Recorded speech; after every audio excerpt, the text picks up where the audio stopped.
సమయంలో మీకు అందరికీ ప్రభునామంలో వందనాలు. సమయంలో నాగయ్య గారు, సత్తమ్మ గారు కుటుంబము వారు ప్రార్థించి ప్రార్థనాపూర్వకంగా ఈ హౌస్ నిర్మించుకున్నారు. ఈ దినం ప్రతిష్ఠించడానికి సంఘముగా మనమందరం రాగలిగినాం. ఈ సందర్భంగా దేవుని యొక్క వాక్యములో నుండి కీర్తనలు 118,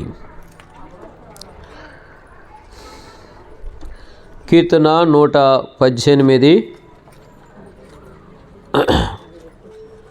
15వ వచనం అందరం కలిసి చదువుకున్నాం. ఇది అవసరం, ఇది తీసేసి రెండు, ఇది అది పని చేస్తాం, ఇది రికార్డింగ్ అదే బయట.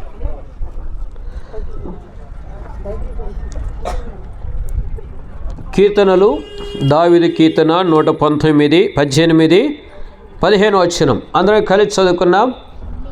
బైబిల్స్ ఉన్నవారు చదవటానికి ప్రయత్నించండి. నీతిమంతుల గుడారములలో రక్షణను గూర్చిన ఉత్సాహ సునాదము వినపడును.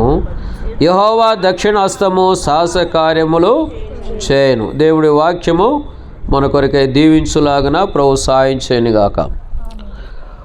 మా ప్రేమ కలిగిన మా తండ్రి, నమ్మకమైన జయం కలిగిన మా రక్షక, నీ పరిశుద్ధమైన ఘనమైన నామాన్ని బట్టి స్తోత్రాలు చెల్లిస్తున్నా. మా ప్రియుడు నాగయ్య గారు, సత్యమ్మ గారిని బట్టి స్తోత్రాలు. వారు ప్రార్థించి ప్రార్థనాపూర్వకంగా ఇదను అప్పుడు పునాది వేసి నాటిండి ఈనాటు డెడికేషన్ వరకు పని బాధ్యతలని కృపను గ్రహించినందుకే స్తోత్రాలు. ప్రభా, అనేక అభ్యంతరాలు వచ్చినప్పటికీ వాటన్నిటినీ అధిగమించి చక్కగా ఇంటి నిర్మించుకోవడానికి కృపను గ్రహించినందుకై దేవా మిమ్మల్ని స్తుతిస్తూ ఆరాధిస్తున్నాం. వారికి అనుగ్రహించిన ప్రభా యాదగిరిని బట్టి స్తోత్రాలు. సుశీలమ్మ కుమారుని బట్టి వందనాలు. ప్రభుదాస్ కొరకే ప్రార్థిస్తున్నాం. అనిత సిస్టర్, బాబు బ్రదర్ కుటుంబాన్ని జ్ఞాపకం చేసుకున్నారు, స్తోత్రాలు. అలాగనే ప్రభా సంఘంగా నీ ప్రియులు నడిపించిన స్తోత్రాలు. మహిమదాస్ బ్రదర్ని బట్టి కూడా స్తోత్రాలు. సంఘముతో మీ దాసుడు కుటుంబంగా మిమ్మల్ని సేవిస్తుండగా ప్రభా సమయం ఆశీర్వాదకరంగా ఉంచుము. నన్ను కూడా పటాన్ చెరువు నుంచి క్షేమంగా తీసుకొచ్చినారు. చదవన లేఖనాలు దీవించుము. నేను అయోగ్యుడైన నిష్ప్రయోజకుడైన దాసుడను. నేను మీ కలవరి శిలువ రక్త ప్రోక్షణ గించి తెచ్చుకుంటూ యేసుక్రీస్తు వారి నామములో స్తుతించి ప్రార్థించి వేడుకొనుచున్నాం తండ్రి, ఆమేన్. ఇదే గమనించండి. ఎండగా ఉండేవాళ్ళు ఇక్కడికి వచ్చి కూర్చొని ఇటు కుర్చీ వేసాము.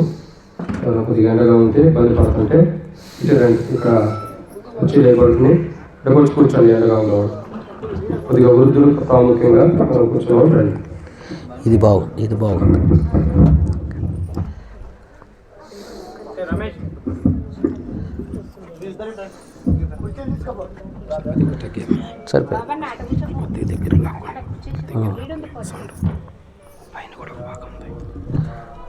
సమయంలో దేవుని యొక్క వాక్యములో నుండి మనం భాగం చదువుకున్నాం. నీతిమంతుల గుడారములలో రక్షణను కూర్చిన సునాదము. ఎవరి గుడారములో? నీతిమంతుల గుడారములలో రక్షణను కూర్చిన సునాదము వినబడును. అప్పుడు యెహోవా దక్షిణాస్తము ఏం చేస్తున్నంట? సాహస కార్యములు చేయను.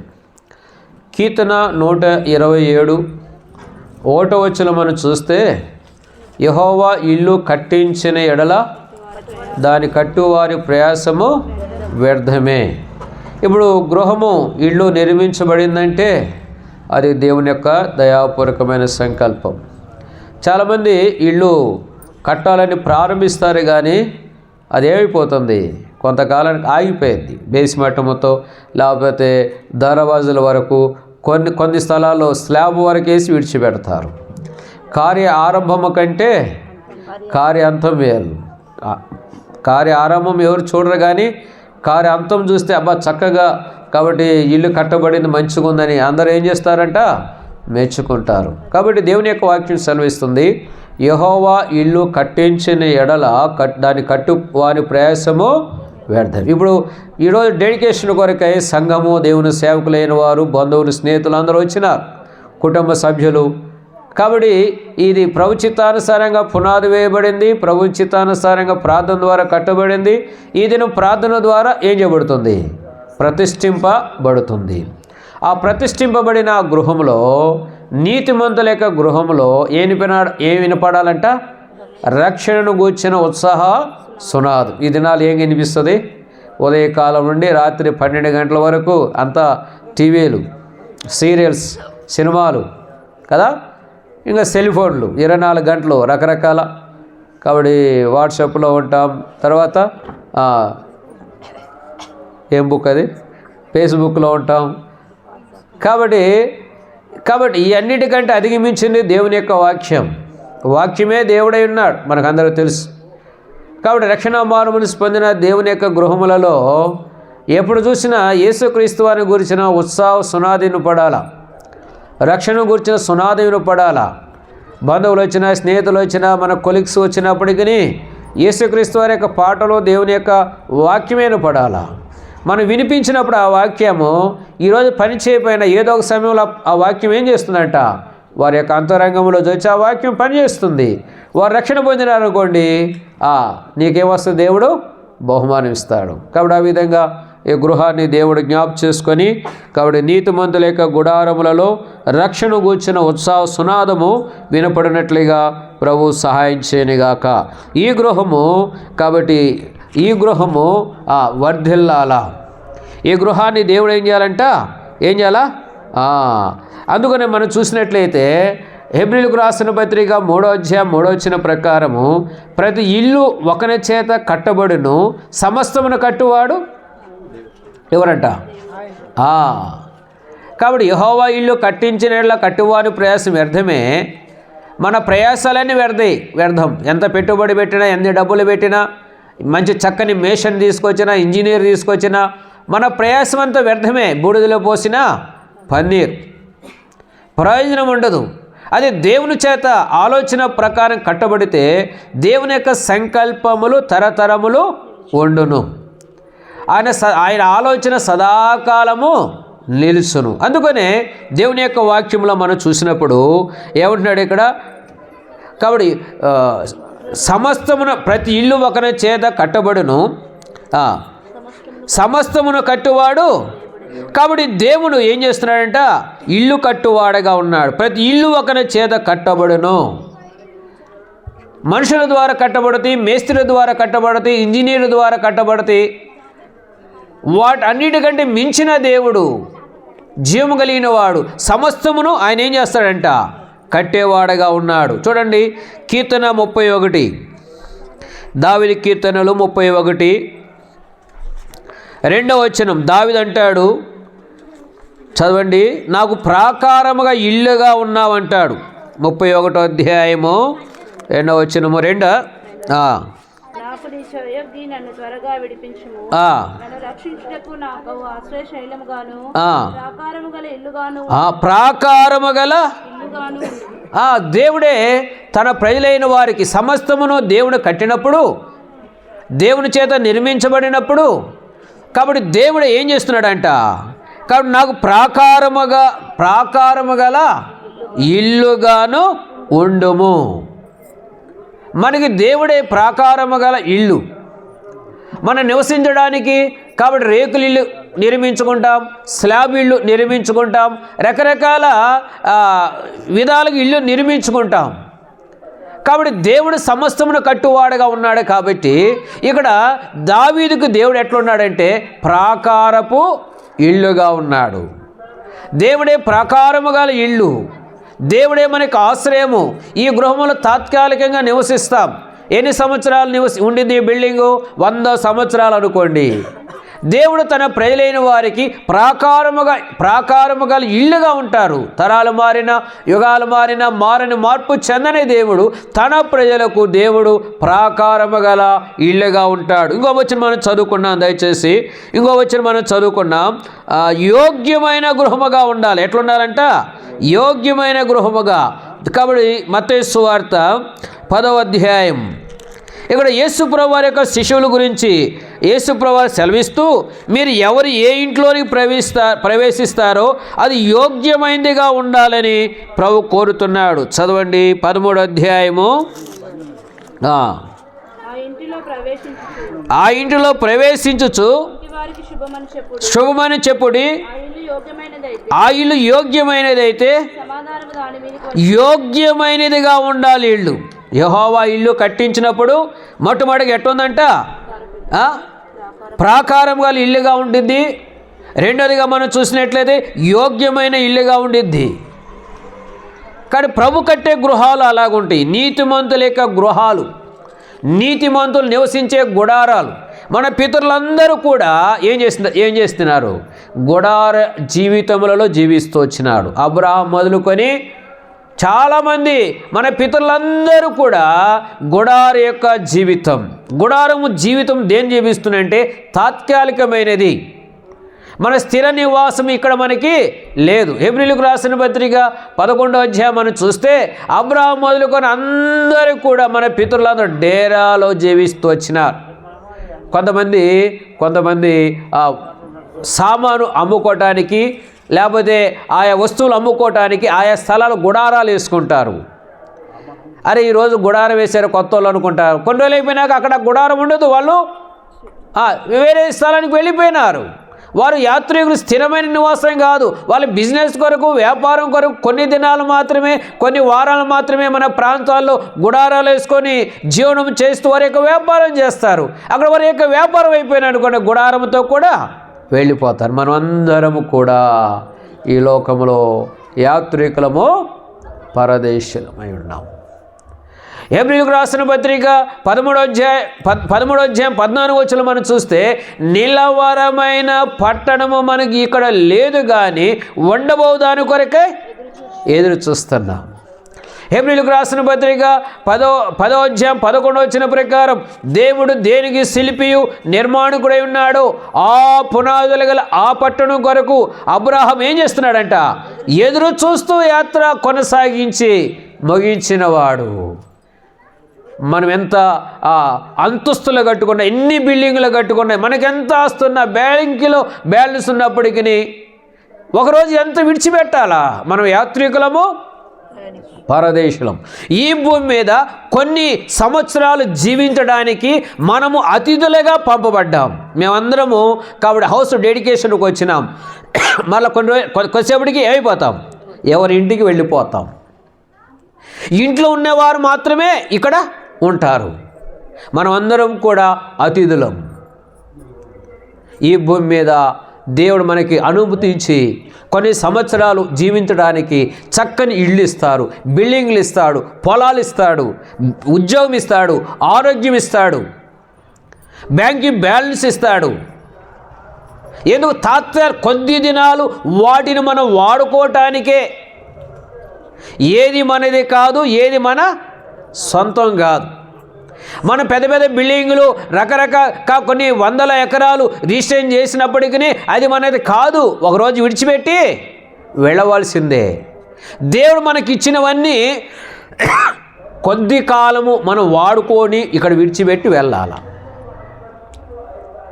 మనకి ఏ బిల్డింగులు ఇచ్చినా, ఏ బంగారం ఇచ్చినా, ఏ డబ్బులు ఇచ్చినా, కాబట్టి ఏ పొలాలు ఉన్నప్పటికీ ఇవి కొన్ని సంవత్సరాలు మనం ఉపయోగించుకొని వాడుకొని ఇక్కడ విడిచిపెట్టి మనం వెళ్ళాలా.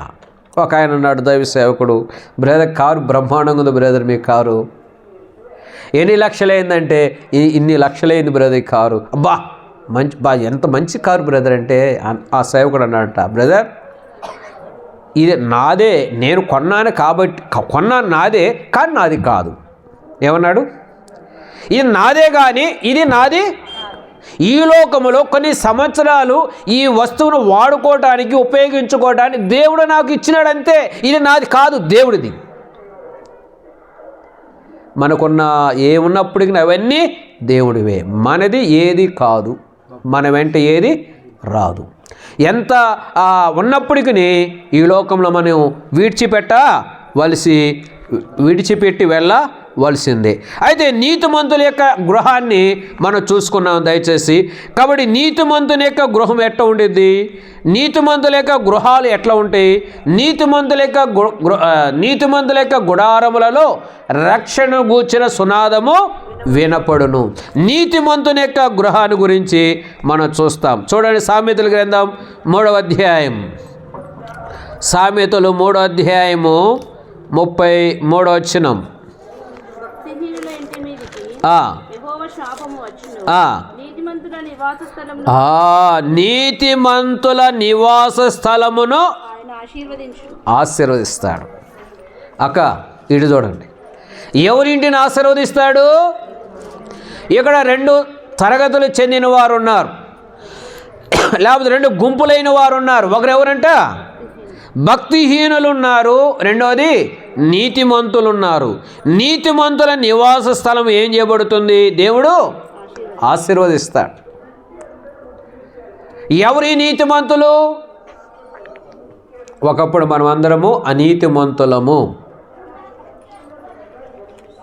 పాపులము, భక్తిహీనులము, జన్మ కర్మ పాపం కలిగిన వారమే. ఎంతసేపు చెప్పాలి? గంట, అర్ధ గంట. కాబట్టి ఎవరు నీతిమంతుడు? దేవుని యొక్క వాక్యం సెలవిస్తుంది. రోమిలకు రాసిన పత్రిక 3వ అధ్యాయం 11వ వచనం ప్రకారం నీతిమంతుడు లేడు, ఒక్కడును లేడు. పరలోకము నుండి దేవుడైన యెహోవా ఈ భూమి మీద ఉన్న మనుషులను, నరులను పరిశీలించినప్పుడు ఎవరైనా యథార్థవంతులు ఉన్నారా, ఎవరైనా నీతిమంతులు ఉన్నారని పరిశీలించినప్పుడు వారందరూ కూడా దారి తప్పిపోయిన వారుగా ఉన్నారు. వారందరూ కూడా భక్తిహీనులైపోయినారు. దేవుడు కల్పించిన మార్గములను చెరిపివేసుకున్నాడు. వారి యొక్క మార్గములో నాశనం ఉంది, మరణం ఉందని దేవుని యొక్క వాక్యం సెలవిస్తుంది. ఏ కులమైన, ఏ మతమైన, ఏ జాతి వారైనా, ఏ ప్రాంతం వారమైనా భేదము లేకుండా అందరూ పాపులే. నేను రెడ్డిని కదా, నేను పాపిని కాదు అనుకోకూడదు. నేను బ్రాహ్మణుని కదా, నేను కాదు నీతిమంతురాలు అనుకోవడానికి వీల్లేదు. దేవుని యొక్క వాక్యం సెలవిస్తుంది అందరూ పాపులే. అందరిలో నీవు నేను ప్రతి మనిషి ఉన్నాం. కులాలు వేరైనా, మతాలు వేరైనా, జాతులు ప్రాంతాలు వేరైనప్పటికీ అందరూ పాపులే.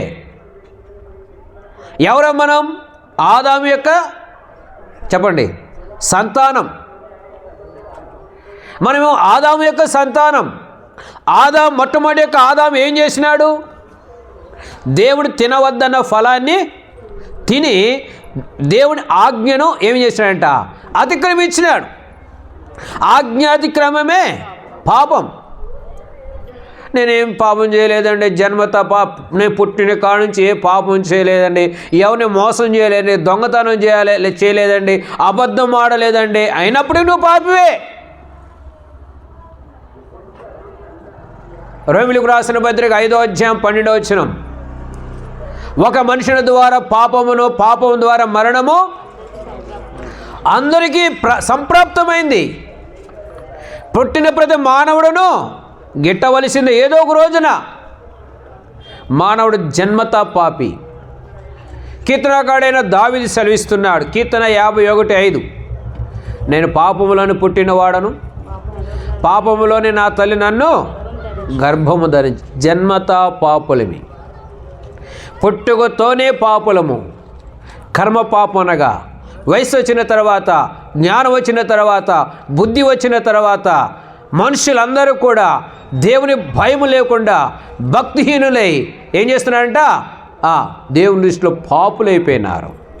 మార్కు సువార్త 7వ అధ్యాయం 21వ వచనం చదవండి. మానవుని యొక్క హృదయములో నుండి, మానవుని యొక్క అంతరంగము నుండి బయలువెళ్ళి మానవుని అపవిత్రపరుస్తున్నాయి. దేవుని యొక్క దృష్టిలో మానవుడు అపవిత్రుడిగా ఉన్నాడు, భక్తిహీనుడిగా ఉన్నాడు. కాబట్టి దేవుని యొక్క శిక్ష ఉగ్రత వాని మీద ఉందని దేవుని యొక్క వాక్యం సెలవిస్తుంది. చదవండి. మనుషుల హృదయములో నుండి బయలువెళ్ళినవి మనుషుని అపవిత్రపరుస్తున్నాయి. లోపల నుండి అనగా ఏం చేస్తారు? మానవుని యొక్క హృదయములో నుండే బయలు వెళ్ళి మానవుణ్ణి, మనం తినే పదార్థాల ద్వారా అపవిత్రత రాదు. అది నిషిద్ధమైనది, అది అపవిత్రమైనది, వాటిని తినొద్దు, వాటిని పూజించొద్దు. మనం తినడం ద్వారా మనం అపవిత్రులం కాము. ప్రార్థన ద్వారా అది పవిత్రపరచబడుతుంది. అయితే కాబట్టి మానవుని యొక్క హృదయములో నుండి బయలు వెళ్ళినవి మానవుడిని ఏం చేస్తున్నాయంట? అపవిత్రపరుస్తుంది. మానవుని యొక్క హృదయములో నుండి బయలు వెళ్ళినవి మానవుని అపవిత్రపరుస్తుంది. అవేమనగా అనగా మనుషుల హృదయములో నుండి ఏనంట? దురాలోచనలు, జారత్వములు, దొంగతనములు, నరహత్యలు, వ్యభిచారములు, లోభములు, చెడుతనములు, కృత్రిమమును, కామ వికారమును, మత్సరమును, దేవదూషణయు, అహంభావమును, అవివేకమును వచ్చును. ఈ మంచివన్నీ ఎవడు చెప్పరండి? మీరు వింటున్నారు లేదో? Body present, mind absent. చాలామంది కూర్చుంటారు కానీ మందిరం వాళ్ళ ఎక్కడెక్కడో తిరుగుతుంటే ఇంటి దగ్గర భర్త ఏం చేస్తున్నాడు, పిల్లలు ఏం చేస్తున్నారు, అరే అన్నం వండి పెట్టి వచ్చినాను, కుక్క ఉంది ఇంటి దగ్గర గడేయకుండా ఉన్నానే. అప్పుడప్పుడు అట్లా చేస్తాను చెప్పాలా? ఈ మంచివన్నీ బయలు వెళ్ళి ఏం చేస్తున్నాయంట? అది చెప్పరే మరి, ఒక్కరిద్దరు ముగ్గురు చెప్తున్నారు. ఈ చెడ్డవన్నీ మంచివి కాదంట. ఈ చెడ్డవన్నీ మనుషుల హృదయములో నుండే బయలు వెళ్ళి మనుషుని ఏం చేస్తున్నాయంట? అపవిత్రపరుస్తున్నాయి. ఎవరు అపవిత్రుడంటే మనుషులందరూ అపవిత్రులే. ఒక కులము వారు అపవిత్రులే కాదు, తక్కువ వారు అపవిత్రులే కాదు. కాబట్టి ప్రతి ఒక్కరు కూడా తల్లి గర్భములో నుండి జన్మించిన ప్రతి మనుష్యుడు కూడా అపవిత్రుడే. యోబు గ్రంథం 14:15 మనం చూస్తే మానవుడంట నీళ్లు త్రాగునట్లు దుష్క్రియలను త్రాగుతూ మరీ అపవిత్రుడైపోయినాడంట. అపవిత్రుడే కాదు, మరీ అపవిత్రుడైపోయినాడు. ఎండాకాలం వస్తుంది, బయటికి వెళ్ళి వచ్చినాం, అక్క 2 కూర్చొని ఛాయ్ ఇస్తానంటే నీ ఛాయ్ పాడుగాను, నాకు చల్లటి నీళ్ళు ఇవ్వమ్మ, మజ్జిగ ఇవ్వమ్మ, చల్లటి నీళ్ళు ఇస్తే ఎన్ని నీళ్ళైనా వెళ్ళిపోతాయి. దాహం. మానవుడు కూడా పాపమును నీళ్ళు త్రాగినట్లు దుష్క్రియలు చేస్తూ దేవుని యొక్క దృష్టిలో అపవిత్రుడైపోయినాడు. మానవుడు అపవిత్రుడు. మానవుడు ఏమంటున్నాడంట? అపవిత్రుడైపోయినాడు, భక్తిహీనుడైపోయినాడు. దేవుని యొక్క వాక్యం సెలవిస్తుంది, జన్మ కర్మ పాపమును బట్టి వచ్చే జీతం ఏంటంటే మరణం. ఒక ఉద్యోగి నెలంతా కష్టపడి నెలాకులో జీతం తీసుకొచ్చుకుంటాడు. ఒక కూలివాడు ఉదయం నుంచి సాయంత్రం వరకు కష్టపడి పనిచేసి 1000-2000 తెచ్చుకుంటాడు. అలాగనే మనుషులందరూ పాపం చేసినందున మరణం అందరికీ సంప్రాప్తమైంది. ఏ మరణం ఇది? చదవండి. ఏలనగా పాపము వలన వచ్చే జీతం మరణం. పాపము వలన వచ్చే జీతం మరణం. దేవుని యొక్క దృష్టిలో మానవుడు అపవిత్రుడిగా ఉన్నాడు. దేవుని యొక్క దృష్టిలో మానవుడు భక్తిహీనుడిగా ఉన్నాడు. దేవుని యొక్క దృష్టిలో మానవుడు కాబట్టి చెడ్డవాడుగా ఉన్నాడు, దుష్టుడిగా ఉన్నాడు. ఏలనగా పాపము వలన వచ్చే జీతం మరణం. అది 2వ మరణం. పుట్టిన ప్రతి వాడుని గిట్టవలసింది ఏదో ఒక రోజున. ఒకరోజు తల్లి గర్భముల నుండి ఒకరోజు కాబట్టి భూమి మీద జన్మిస్తే 2 సార్లు మరణించాలా. వాడి శరీర సంబంధమైన మరణం, రెండోది ఆత్మ మరణం. ఆత్మిక చావు లేదు. దేవుడైన యెహోవా నేల మట్టిలో నుండి కాబట్టి ఆదాముని కలుగు చేసి వాని నాసికారంధ్రములో జీవాత్మోదగా మనుషుడు జీవాత్మ అయిను. నరుని యొక్క ఆత్మ యెహోవా పెట్టిన దీపం. దేవుని యొక్క ఊపిరి మనలో ఉంది కాబట్టి జీవిస్తున్నాం కదండి. శరీరం మట్టి కప్పిస్తాం, ఆత్మ దేవుడు అనుగ్రహించింది. దేవుని యొక్క ఊపిరి, దేవుని యొక్క ఆత్మ ఉంది. నరుని యొక్క ఆత్మ యెహోవా పెట్టిన దీపం. దీపం ఉండగానే ఏం చేయాలా? చాలామంది అంటారే, ముసలోళ్ళు అయిపోయినారా మీరు, మీ అమ్మ నాన్న ఎప్పుడు చచ్చిపోతుందో తెలియదురా, ఇల్లు మీ నాన్న బ్రతికున్నప్పుడు ఇల్లు చక్కబెట్టుకోమంటారు. ఆ ఇల్లు కాదు, ఈ శరీరం అనే దేహాన్ని, ఇంటిని చక్కబెట్టుకోవాలి. కాబట్టి ఇక్కడ మానవుడు జన్మత కర్మత పాపానికి వచ్చే జీతం మరణం. అది 2వ మరణం. ఆత్మిక చావు లేదు. ప్రకటన గ్రంథం 21:8. ప్రకటన గ్రంథం 21:8. పిరికి వారును అవిశ్వాసులను చదవండి, వ్యభిచారులను, మాంత్రికులను, విగ్రహారాధకులను, అబద్ధికులందరూ అగ్నికందకములతో మండు గుండములో పాల్పొందుదురు. ఇది రెండో మరణం. ప్రతి మానవుడికి 2 మరణాలు.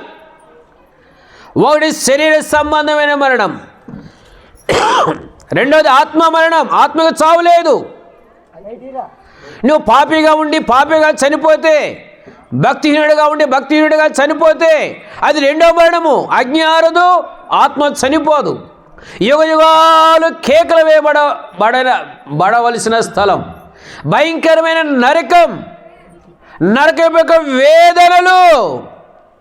లోకాసు వార్తలు మనం చూస్తే ధనవంతుడు ఎక్కడికి వెళ్ళినాడు చనిపోయిన తర్వాత? పాతాళములో కేకలు వేస్తూ, తండ్రివైన అబ్రహామా, నాయన కనికరపడి నా నాలుకను చల్లార్చుటకు లాజరును పంపు. ఎందుకు? ఎవరైనా ధనవంతుడు ఈ భూమి మీద ఈ ధనవంతుడు ఎన్ని లీటర్ల నీళ్లు తాగినాడో, ఎన్ని లీటర్ల బీరు తాగినాడో, ఎన్ని లీటర్ల విస్కీ తాగినాడో కానీ ఆ పాతాళంలో ఏం చేస్తున్నాడంట? ఒక నీటి చుక్క కోసం ఏం చేస్తున్నాడు? కేకలు వేస్తున్నాడు. భయంకరమైన నరకపు వేదన. పాతాళమే అంత కష్టమైతే అగ్నిగుండం ఇంకెంత కష్టమైంది? పాతాళం వేరు, అగ్నిగుండం వేరు. ఇప్పుడు చనిపోయిన వారందరూ డైరెక్ట్ నరకానికి వెళ్ళరు. ఎక్కడికి వెళ్తారు? పాతాళలోకానికి వెళ్తారు. అక్కడ వేదన పరచబడుతూ ఉంటాడు. ప్రభు వచ్చినప్పుడు సంఘం ఎత్తబడిన తర్వాత నీతిమంతులకు అనీతిమంతులు తీర్పు తీర్చి నీతిమంతులైన వారు నిత్యరాజ్యంలో ప్రవేశిస్తారు. పాపులైన వారు, భక్తిహీనులైన వారు ఎక్కడ వెళ్తారంట? నరకంలోకి వేస్తాడు. అగ్ని ఆరదు, ఆత్మ చావు. ఆత్మ చనిపోదు, యుగ యుగాలు చనిపోవలసిన స్థితి.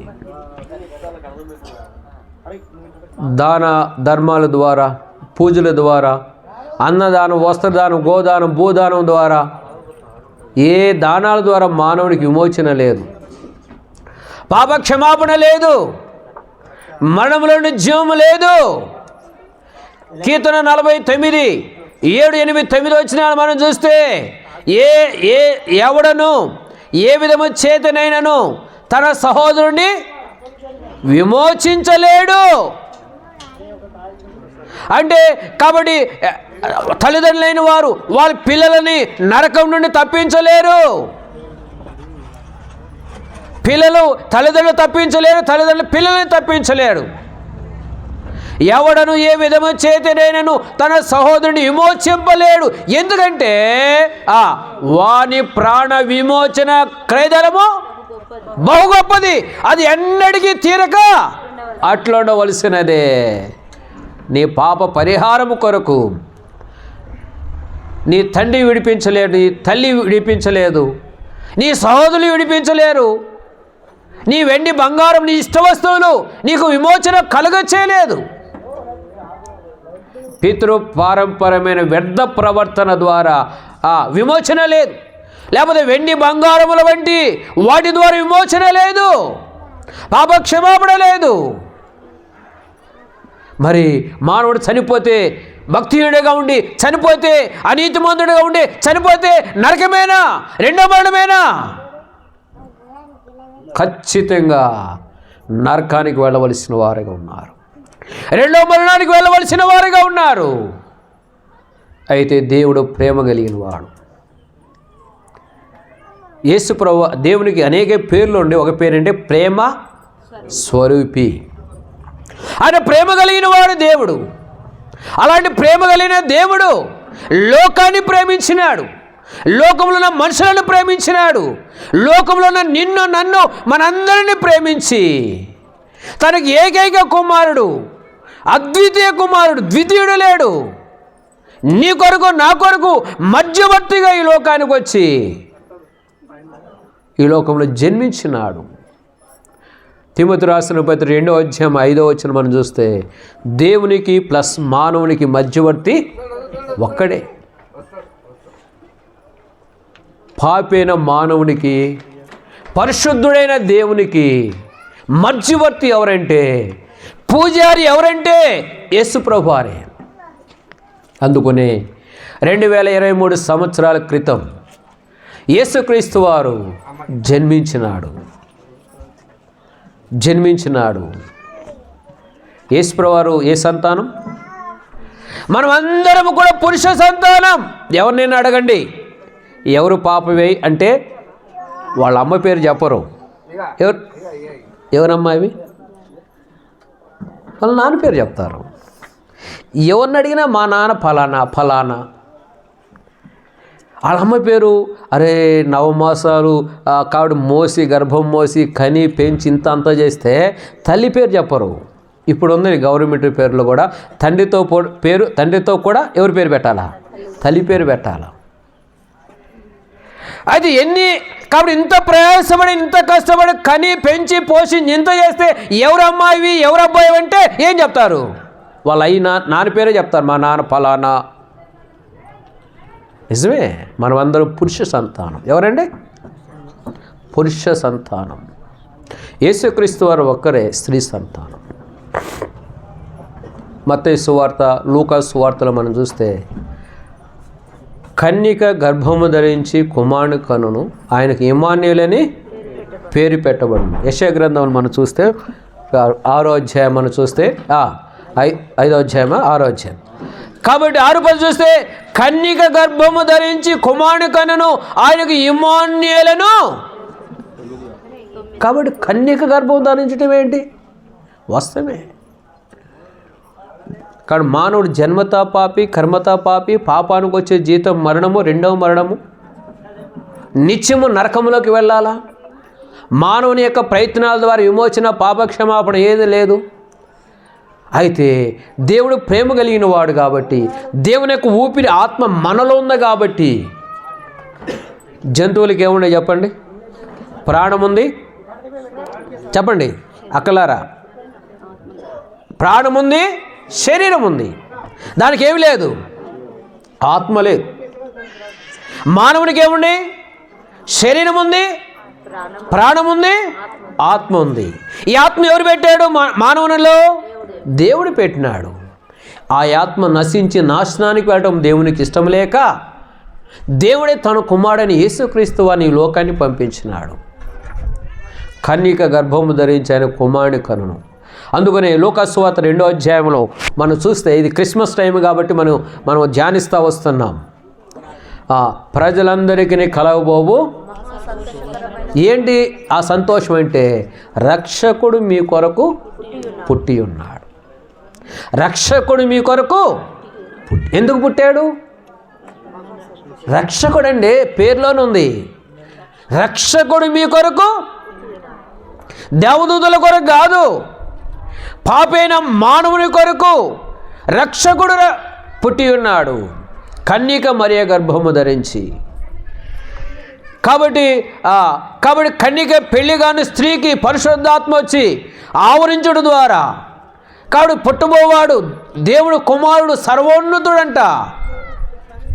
కాబట్టి కన్యక గర్భములో జన్మించినాడు.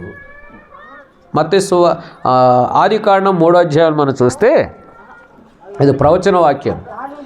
కాబట్టి అక్కడ అపవాదితో అంటాడు, నీకును స్త్రీ సంతానమునకు ఏం చేస్తాడంట? వైరం కలిగజేస్తా. స్త్రీ సంతానం అంటే యేసుక్రీస్తు వారే. పురుషులు లేకయే జన్మించిన దేవాది దేవుడు. కాబట్టి దేవునికి మానవులకు మధ్యవర్తిగా వచ్చి ఈ లోకంలో కన్యక మరియ గర్భములో జన్మించి ఏం చేసినాడు? తన రక్తాన్ని చిందించినాడు. వేదముల ప్రకారం సర్వపాప పరిహారో రక్త ప్రోక్షణ మౌసికం తదరక్తం పరమాత్మనాం పుణ్యదాన బలియాగం. కాబట్టి రక్తము చిందించకుండా పాప క్షమాపణ లేదు. ఏ రక్తం అది? హెబ్రీ 9:27. తర్వాత హెబ్రీ 10:2-3-4 వచ్చినాలు మనం చూస్తే ఏ రక్తం అది? ఎడ్ల రక్తము కాదు, మేకల రక్తము కాదు, గొర్రెల రక్తం కాదు. ఏ రక్తము పాపములు తీసివేయట అసాధ్యం. అవి కూడా మైలపడినవే, అపవిత్రపరచబడినవే. మానవుని యొక్క రక్తం అసలే పనికిరాదు. అందుకనే పరిశుద్ధుడైన దేవుడు, ఎవరును సమీపింపురాను తేజస్సుగలిగిన దేవుడు, ఆత్మయున్నాడు, పరమాత్ముడైన దేవుడు, వాక్కైన దేవుడు, ఆత్మయున్న దేవుడు. యోహాను సువార్త 4:24 దేవుడు ఆత్మ. ఆత్మకు ఆకారం ఉండిద్దా? లేదు. ఆత్మకు ఆకారం లేదు కాబట్టి, ఆత్మ రక్తము చిందించలేదు కాబట్టి, పాపముల పరిహారం కలుగు చేయలేదు కాబట్టి, ఆ దేవుడే సాక్షాత్తు మరియ గర్భములో జన్మించి పాపము లేనివాడుగా జీవించి నీ కొరకు నా కొరకు తన అమూల్యమైన రక్తాన్ని చిందించవలసి వచ్చింది. రక్త ప్రోక్షణం పాప వినాశనం. ఎక్కడైతే పరిశుద్ధమైన రక్తం చిందించబడుతుందో అక్కడ పాపము నుండి విడుదల. ఆ పరమాత్ముడే మధ్యవర్తిగా ఈ లోకానికి వచ్చి కన్య మరియ గర్భములో జన్మించినాడు. అదే నిజమైన క్రిస్మస్. యేసుప్రభువారి జన్మే క్రిస్మస్. అందుకని దావీదు పట్టణమందు నేడు మీ కొరకు, మన కొరకు, పాపులైన వారి కొరకు, అనీతిమంతులైన మన కొరకు, భక్తిహీనులైన మన కొరకు రక్షకుడుగా ఈ లోకంలో జన్మించినాడు. మత్తయి 1:21. మనకి పేర్లు పెట్టబడతా ఉంటాయి, రకరకాల పేర్లు, దానికి అర్థాలు కూడా ఉన్నాయి. యేసు అనగా ఏంటంట? రక్షకుడు. ఆ దేవాది దేవుడు, భూమిని ఆకాశమును నిర్మించిన దేవుడు, తన మహత్గల మాట చేత ప్రపంచమును సృష్టించిన దేవుడు, ఆయన సృష్టికర్త. ఆకాశము కలుగును కాకంటే ఆకాశం కలిగింది, సూర్యచంద్ర నక్షత్రాలు కలుగును కాకంటే కలిగినాయి, భూమి మీద ప్రతి విత్తనం ఇచ్చు చెట్టు ఫలించిన మొలుచును కాకంటే మొలుచుని. తన మహత్గల మాట చేత మానవునట కలుగు చేయాలా, మట్టి తీసుకొని. కాబట్టి మానవునిగా నిర్మించి తన పోలిక చొప్పున మనిషి రూపం చేసి తన పోలిక చెప్పిన ఆత్మీయంగా పాపం లేనివాడుగా చేసి ఆదం అవ్వలను చేసినాడు. అదే మానవుడు తప్పిపోయిన ద్వారా నిత్య నాశనానికి వెళ్ళేవాడుగా ఉన్నాడు. అది దేవుడైతే రక్షకుడుగా ఈ లోకాన్ని పుట్టినాడు, రక్షకుడుగా ఈ లోకానికి పంపించబడ్డాడు. అపొస్తలుల కార్యం 3:26 చదవండి. ఆయన ఎందుకు వచ్చినాడు ఇక్కడికంటే పాప వినాశనాన్ని కలుగు చేయటానికి, పాపములను తన రక్తముతో శుద్ధీకరించడానికి, దుష్టత్వము నుండి పాపము నుండి మళ్ళించి మారు మనసు కలిగి చేసి పరలోక రాజ్యంలోనికి తీసుకువెళ్ళటానికి దేవుడే తన కుమారుని ఈ లోకానికి పంపించినాడు. చదవండి. దేవుడు తన సేవకుడిని పుట్టించి ఏం చేసినాడంట? దేవుడు తన కుమారుని సేవకుడిగా పుట్టించినాడు. సేవకుడు అంటే పరిచారకుడు. ఇప్పుడు ఈ దినాలు చాలామంది ఏమంటున్నారంటే దైవ సేవకులు వేరు, మన ఇంట్లో పనిచేసేవాళ్ళు ఎవరు. ఒక ఆయన పటాన్ చెరువు వచ్చిన తర్వాత అన్న మా సేవకుడానికి పరిచయం చేస్తుంటారు. అదేలే నేను దేవుని సేవకుడు అని చెప్పిన. ఏం చేస్తున్నారు? నేను దేవుని సేవకుడినయ్యా అని చెప్పిన. మన ఇంట్లో పనిచేసే వాళ్ళు ఉంటారు కదా, ఆ పని మనుషులు కాదు దేవుడు. కాబట్టి దేవుడు తన కుమారుడైన యేసుక్రీస్తు వారిని సేవకుడిగా పుట్టించినాడు. సేవకుడు అంటే ఎవరు? మత్తయి సువార్త 20:28 ఏం రాయబడింది? పరిచారము చేయించుకొనుటకు రాలేదు, కానీ పరిచారము చేయుటకును అనేకులకు ప్రతిగా విమోచన క్రయధనముగా ఇవ్వటానికి నా ప్రాణం అర్పించడానికి వచ్చినా అంటాడు. అనేకులకు ప్రతిగా విమోచన క్రయధనముగా యేసుక్రీస్తు వారు తన ప్రాణము ఇవ్వటానికి వచ్చినాడు. మతాన్ని స్థాపించడానికి రాలా, కులాన్ని స్థాపించడానికి రాలా, ఒక గుంపుని ప్రారంభిస్తానికి రాలేదు, కానీ రక్షకుడు ఈ లోకానికి వచ్చి ఆ కల్వరి సిలువ పైన తన ప్రాణమును అర్పించినాడు. చేతులలో చీలలు, పాదములో చీలలు, డొక్కలో బలిపోటు, వీపు చాలవలె దున్నబడింది. యేసుక్రీస్తు వారి యొక్క శిరస్సు మీద ముండ్ల కిరీటం. 2 కొరింథీ 5:21. ఎందుకనగా పాపమెరుగని ఆయన మన కోసం పాపముగా చేయబడ్డాడు. పాపము లేనివాడు యేసుప్రభువారు భూమి మీద ఉన్న దినాల్లో యేసుప్రభువారిని లో ఏదో తప్పిదము కనుగొనాలని, పాపమును కనుగొని రాళ్ళతో కొట్టి చంపాలని చాలామంది వెంబడిస్తున్నారు. శాస్త్రులు గుంపులుగా, పరిసేరు గుంపుగా, ధర్మశాస్త్రోపదేశకులు, రకరకాల గుంపులు యేసుక్రీస్తు వారిని వెంబడిస్తుంటే యేసుక్రీస్తు వారు ఏ తప్పైనను నేరమైనను కనుగొనలా. ప్రభు ఛాలెంజ్ చేస్తున్నాడు, నాలో పాపం ఉన్నదని మీరు ఎవరైనా నిరూపించగలరా? అదే మనం అన్నాం అనుకోండి, నాలో పాపం జీవించనంటే మనకి ఎన్ని పాపాలు కనిపిస్తాయో కదా. నువ్వు ఆ పాపం చేయలే, ఈ పాపం చేయలే, అబద్ధం ఆడాలి, దొంగతనం చేయలేదా, ఇన్ని రకరకాలుగా మనకంటే. అది యేసు ప్రభువారు అయితే ఎందుకనగా పాపం ఎరుగని యేసుక్రీస్తు వారు నీ నిమిత్తం నా నిమిత్తం ఏం చేయనంట? పాపిగా చేయడం. ఎందుకంటే మనలను నీతిమంతులుగా చేయటం. అనీతిమంతులైన మన కొరకు, భక్తిహీనులైన మన కొరకు, శాపానికి లోనైన మన కొరకు యేసుక్రీస్తు వారు చనిపోయి సమాధి చేయబడి తిరిగి లేచినాడు. చూడండి దయచేసి మొదటి పేతురు రాసిన పత్రిక 3వ అధ్యాయము 18. ఎలయనగా మనలను దేవుని యొద్దకు తెచ్చుటకు అనీతిమంతుల కొరకు నీతిమంతుడైన క్రీస్తు శరీర విషయంలో చంపబడి ఆత్మ విషయమే బ్రతికింపబడి పాపముల విషయములు ఒక్కసారే ఎవరి కొరకు చనిపోయినాడు ఆయన?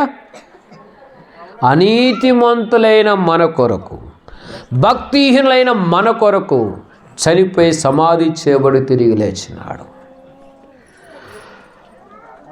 1 కొరింథీ 15వ అధ్యాయంలో మనం చూస్తే క్రీస్తు మన పాపముల నిమిత్తము శ్రమపడి చదవండి దయచేసి.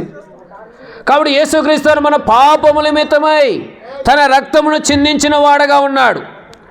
తన అమూల్యమైన పరిశుద్ధమైన పావన పుణ్య రక్తము చిందించిన వాడుగా ఉన్నాడు. 1 కొరింథీ 15వ అధ్యాయం 3వ వచనం.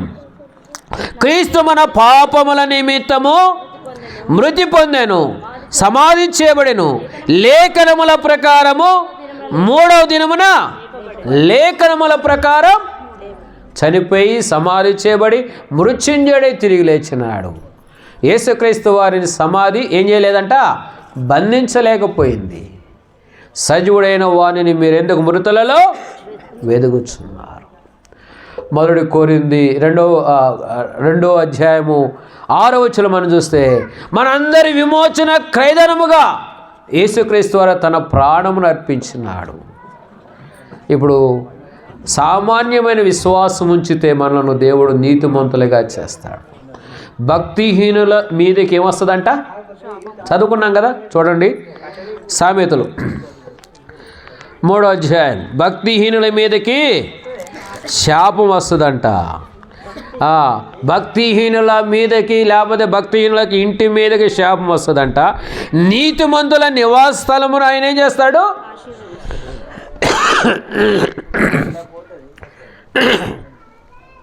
కాబట్టి ఆ శాపం నుండి తొలగించడానికి అనీతిమంతులైన మరొకరు చనిపోయి సమాధి చేయబడి మృత్యుంజయుడై తిరిగి లేచి ఆయనను విశ్వాసం ఉంచడం ద్వారా మన భక్తిహీనత నుండి, పాపము నుండి, శాపము నుండి తొలగించడానికి యేసుక్రీస్తు వారు జన్మించినాడు. కాబట్టి ఈ భూమి మీద జన్మించినాడు. యేసుప్రభువు వారు నీ హృదయంలో జన్మించాలని, యేసుక్రీస్తు వారిని రక్షకుడిగా నువ్వు స్వీకరించాలా, రక్షకుడిగా స్వీకరించాలా. ఎట్లా కలుగుద్ది? ఎట్లా స్వీకరించగలం యేసుప్రభువు రక్షకుడిగా?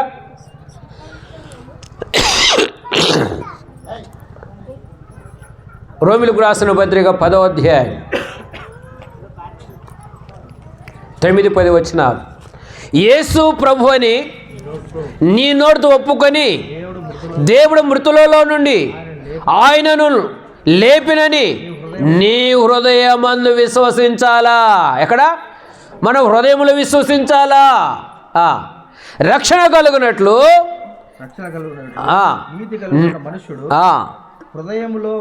హృదయంలో విశ్వసించాలా, నోడుతో ఒప్పుకోవాలి. అతిక్రమలు దాచిపెట్టువాడు వర్ధేలుడు వాటిని ఒప్పుకొని. అందుకని నువ్వు ఎలాంటి పాపివైనా జన్మత కర్మత పాపిగా ఉండి అనీతిమంతులుగా ఉండి భక్తిహీనులుగా ఉన్నప్పుడు, దేవుని యొక్క శాపం మన మీదకి వస్తున్నప్పుడు, రెండో మరణానికి పాత్రలుగా ఉంటున్నప్పుడు నువ్వు నశించడం దేవునికి ఇష్టం లేక నీ హృదయంలో యేసుక్రీస్తు వారు జన్మించాలని, నిజమైన క్రిస్మస్ నీ హృదయంలో జరగాలని ఆయన యేసుప్రభువారు పరలోకాన్ని విడిచిపెట్టినాడు. కాబట్టి దేవుని యొక్క మహిమను విడిచిపెట్టినాడు. దేవదూతల స్తుతులు విడిచిపెట్టి కన్యక మరియ గర్భంలో జన్మించి పాపం లేనివాడుగా జీవించి నీ కొరకు నా కొరకు చనిపోయి సమాధి చేయబడి తిరిగి లేచినాడు. ఇప్పుడు ప్రభు నేను జన్మ పాపిని, కర్మ పాపిని, నా హృదయంలోనికి రాయా, నా హృదయమైన ఇంట్లోనికి రా ప్రభు అంటే ఆయన వస్తాడు. నువ్వు పిలవకుండా రాడు, ఆయన పిలవకుండా రాడు, ఆహ్వానించాలా. కొన్ని ఇంటికి మనం పోయినప్పుడు, ఒక ఇంటికి ఎవరైనా బంధువుల ఇంటికి పోయినాం కాబట్టి ఏం చేస్తాను చెప్పండి, కొంతమంది అయితే డోర్లు నెట్టుకొని వెళ్ళిపోతారు లోపలికి. ఏం చేస్తారు, తలుపులు నెట్టుకొని, అంత మనోళ్ళే కదా పరిగెత్తుకుంటూ వెళ్ళిపోతారు. ఆ ఇంటి వాళ్ళు ఫీల్ అవుతారు, ఏందబ్బా ఏమి పిలవకుండా బెల్లు కొట్టకుండా ఎట్నంటే అట్లా వచ్చిందని చూడంగానే ఫీలింగ్ మారిపోయింది, మనకి మారేదా మరలా. కొంతమంది మర్యాద కలిగిన వాళ్ళు, గౌరవం కలిగిన వాళ్ళు, తెలిసిన అక్క అన్న తలుపుది అన్న, అప్పుడు వాళ్ళు నిన్ను ఏం చేస్తారంట, లోపలికి డోర్ తెరిచి వెల్కమ్, రండి అక్క రండి. అది ఘనతన నెట్టుకొని వెళ్ళాలి లోపలికి. ఏది ఘనత? అలాంటి వాళ్ళు ఉంటే అట్లా చేయగాకండి, మీరు చాలా మంచివాళ్ళు. కాబట్టి యేసుప్రభు వారు కూడా నెట్టుకొని హృదయంలోనికి రాడు. యేసుప్రభు వారికి నువ్వు వెల్కమ్ చెప్తేనే, ప్రభు నా హృదయంలోనికి రా ప్రభుని ఆహ్వానిస్తేనే వస్తాడు ఆయన. ప్రకటన గ్రంథం 3వ అధ్యాయం 20-21. యేసుప్రభు వారు హృదయం అనే తలుపు ఎదురుండి తట్టుచున్నాడు. నా కుమారుడా, నా కుమార్తె, నా ప్రియమైన బిడ్డ, నీ హృదయం అనే తలుపు తెలుగు. నేను నీతో వస్తా, నీలోనికి వస్తా, నీ ఇంటిలోనికి వస్తా, నీ హృదయంలోనికి వస్తా, కలిసి భోంచేస్తాం. చదవండి అన్నమాట. ఇదిగో తలుపు నొద్ద నిలుచుంది తట్టుచున్నాను, ఎవడైనను, ఎంత పాపి అయినను, ఎంత దుర్మార్గుడైనను, ఎంత భక్తియుడైనను, ఎంత అనీతిమంతుడైనను నా స్వరం విని, నా మాట విని, నా వాక్యం విని హృదయమైన తలుపు తెరిస్తే నేను అతని యొద్దకు వస్తా. నేను అతని యొద్దకి ఎవరైనా వచ్చేది? నీ బంధువుడు గాడు, స్నేహితుడు గాడు, నీ కులస్తుడు కాదైనా, భూమి ఆకాశమును సృష్టించిన దేవుడు, నీ సృష్టికర్త. పరలోకమును విడిచిపెట్టి యేసుప్రభు నీ హృదయంలోనికి రావాలని, నీ హృదయంలో జన్మించాలని, నీతో కలిసి ఉండాలని ఆశ కలిగి ఉన్నాడు. ఒక ఎమ్మెల్యే గారు మీ ఇంటికి వస్తే ఎట్టుండిద్ది? ఎమ్మెల్యే గారు మీ ఇంటికి వచ్చి, ఎమ్మెల్యే గారు, ఎంపీ గారు వచ్చి మీ ఇంట్లో భోజనం చేయాలన్నారు అనుకోండి, మీ ఇంటికి ఏం చేస్తాం? రకరకాల పిండి వంటలు, రకరకాల భోజనాలు సిద్ధపరుస్తాం. ఎమ్మెల్యే గారు, ఎంపీ గారు మా ఇంటికి వస్తున్నాడు, అబ్బా ఎంత సంతోషంతో మన ఇంటికి ఆహ్వానిస్తాం. యేసుప్రభు నిన్ను సృష్టించిన దేవుడు కదా, దేవుని యొక్క ఆత్మ నీలో ఉన్నది కదా. యేసుక్రీస్తు అని హృదయంలోకి ఆహ్వానించినావా? యేసుప్రభుని జన్మ పాపిని, కర్మ పాపిని, ప్రభువా చనిపోతే నాశనానికి వెళ్తానయ్యా, భక్తిహీనుడిగా ఉన్నానయ్యా, నా మీద రెండవ మరణం ఉంది కాబట్టి శాపం ఉంది ప్రభువా, ఆ శాపం తప్పించడానికి ఈ లోకంలో జన్మించినావయ్యా, నా హృదయంలో కూడా జన్మించు ప్రభువా, ఇదిగో నా హృదయం అనే తలుపు తెరిచిన ఒప్పుకో. అతిక్రమలు దాచిపెట్టేవాడు వర్ధిల్లడం. అందుకు మొదటి యోహాను పత్రిక 1వ అధ్యాయం 9వ వచనం, మనము మన పాపములను ఒప్పుకొని ఎడల యేసుప్రభు నమ్మదగిన వాడు, నీతిమంతుడు కనుక ఆయన మన పాపములను క్షమించి ఏం చేస్తాడంట? సమస్త దుర్నీతి, సకల దుర్నీతి పాపమని వ్రాయబడింది బైబిల్. కాబట్టి నీ జన్మత, కర్మత, పాపములను క్షమించి నిన్ను నీతిమంతుడుగా, నీతిమంతురాలుగా చేస్తాడు. ఎప్పుడంట? ఒప్పుకుంటే. ప్రభువా నీ జన్మత పాపిని, కర్మ పాపిని, పాపానికి వచ్చే జీతం నరకమయ్యా, యమలోకమయ్యా, నా భక్తిహీనుడిగా, అనీతిమంతుడిగా ఉన్నానయ్యా, ఆ శాపానికి లోనైన వాడినయ్యా ప్రభువా, ఆ శాపమును తప్పించడానికి వచ్చినావయ్యా, నా కొరకు చనిపోయి సమాధి చేయబడి తిరిగి లేచినావు ప్రభువా, నా హృదయంలోకి రా ప్రభువా, నా హృదయంలో జన్మించి ప్రభు అని నీ హృదయమే తలుపులు తెరిస్తే యేసుక్రీస్తు నీలోనికి వస్తాడు. నీలోనికి వస్తాడు, పాత స్వభావాన్ని తీసివేస్తాడు. జన్మత, కర్మత, పాపం ద్వారా వచ్చే అపవిత్రత తొలగిస్తాడు. యేసు రక్తము ప్రతి పాపము నుండి కడిగి మనలను,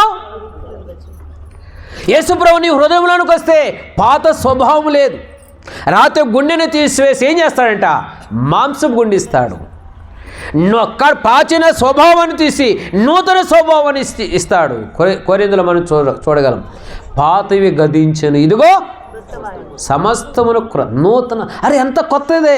రక్షణ పొందిన తర్వాత, మారు మనసు పొందిన తర్వాత, యేసుప్రభు మనం హృదయంలోనికి వచ్చిన తర్వాత, యేసుప్రభు మనం హృదయంలో జన్మించిన తర్వాత లోకమంతా క్రొత్తగా కనిపిస్తుంది, ఒక నూతనంగా కనిపిస్తుంది.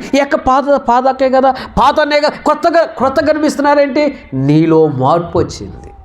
1982వ సంవత్సరంలో డిసెంబర్ నెలలో నేను కూడా యేసుక్రీస్తు వారిని రక్షకుడిగా స్వీకరించాను.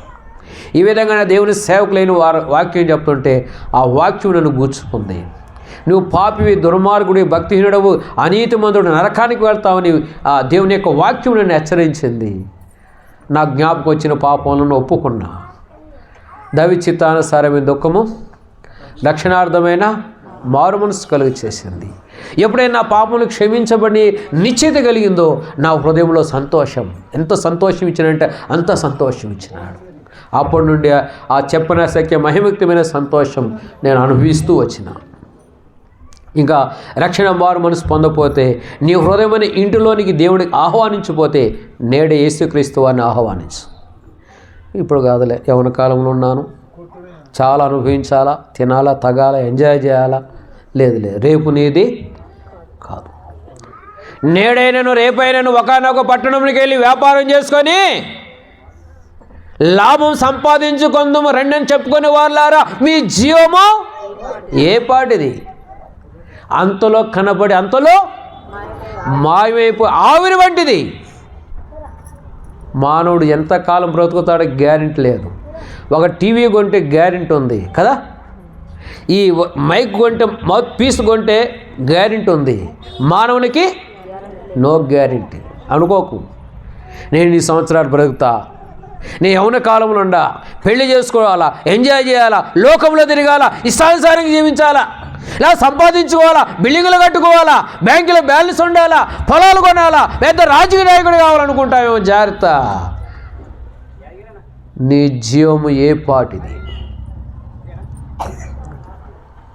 ఆవిరి లాంటిది, పువ్వు లాంటి వారు, నీటి మీద బుడగ లాంటి వారు. ఎంతోమంది గతించిపోయినారు మన ముందే. మనం బ్రతికున్నామంటే దేవుని యొక్క దయ, దేవుని యొక్క కృప. ఈనాడైనా రక్షణ మారు మనసు పొందకపోతే తీర్మానం చేసుకో, ప్రభా నా హృదయంలో రా ప్రభా, నా హృదయంలో జన్మించి ప్రభా అని నీ పాపం విషయం పశ్చాత్తాపడితే యేసుప్రభు నీ పాపను క్షమిస్తాడు, నీ హృదయంలోనికి వస్తాడు, నీ అంతరంగంలోనికి వస్తాడు, నీ నూతన వ్యక్తిగా, నూతన సృష్టిగా చేస్తాడు. ఆ శాపము నుండి, ఆ ఉగ్రత నుండి తప్పిస్తాడు. ఏం చదువుకున్నామండి ఇప్పుడు వరకు ఒక్క పాయింటే చూస్తున్నాం. భక్తిహీనుల ఇంటి మీదకి శాపం, భక్తిహీనులైన మన మీదకి శాపము తొలగించినాడు, ఆశీర్వాదకరంగా చేసిన. రోమా 5:1 చదవండి త్వరగా. రోమిలికి రాసిన పత్రిక 5వ అధ్యాయం, మీకంటే నేనే తీస్తాను ముందు. కాబట్టి విశ్వాసం మూలమున మనం నీతిమంతులుగా తీర్చబడి మన ప్రభువైన యేసుక్రీస్తు వారి ద్వారా దేవునితో సమాధానము, విశ్వాసము ద్వారా నీతిమంతులుగా చేయబడ్డాం. ఆ నీతిమంతులైన మన కొరకు నీతిమంతుడైన యేసుక్రీస్తు వారు చనిపోయి సమాధి చేయబడి మృత్యుంజయుడి తిరిగి లేచుడు ద్వారా, ఆయన అమూల్యమైన ప్రశస్తమైన పావన పుణ్యరక్తం ద్వారా మన జన్మ కర్మ పాపలను క్షమించి నీతిమంతులుగా చేసినాడు. ఇప్పుడు ఏం చేస్తున్నాడంట? విశ్వాసము ద్వారా మనం నీతిమంతులుగా చేసి యేసుక్రీస్తు వారి ద్వారా తండ్రితో సమాధానం, తండ్రితో ఐక్యత కలుగజేసినాడు. మన ఐక్యతకు, మన సమాధానమున కేంద్ర బిందు ఎవరంటే దేవుడే. పరిశుద్ధుడైన దేవునికి, పాపైన మానవునికి కేంద్ర బిందు సమాధానకర్త. యేసుక్రీస్తు వారి యొక్క పేరులో ఒక పేరు ఏంటంటే సమాధానకర్త. ఆయన క్రిస్తులైన మనుషులకు భూమి మీద ఎప్పుడు ఆయనకి ఇష్టం. యేసుక్రీస్తు అని నీ హృదయంలో చేర్చుకుంటే నువ్వు ఆయన క్రిస్తుడుగా, ఇష్టురాలుగా అవుతావు. అప్పుడు భూమి మీద నీ ఇంటిలో సమాధానం, నీ కుటుంబంలో సమాధానం, నీ హృదయంలో సమాధానం. నువ్వు ఎక్కడికి వెళ్ళిపోయినా నీ ముందే ఏమైపోయింది? సమాధానం వెళ్తూ ఉండింది. చాలామంది సమాధానం అని పెట్టుకుంటారు. ఎవరు ఉన్నారా? మీకు సంగతి కాదు. ఆమె సమాధానమే ఉండదు. ఎప్పుడు కేకలు, అరుపులు, కొట్లాట, ఆ ఇంట్లో ఈ ఇంట్లో వీధుల్లో.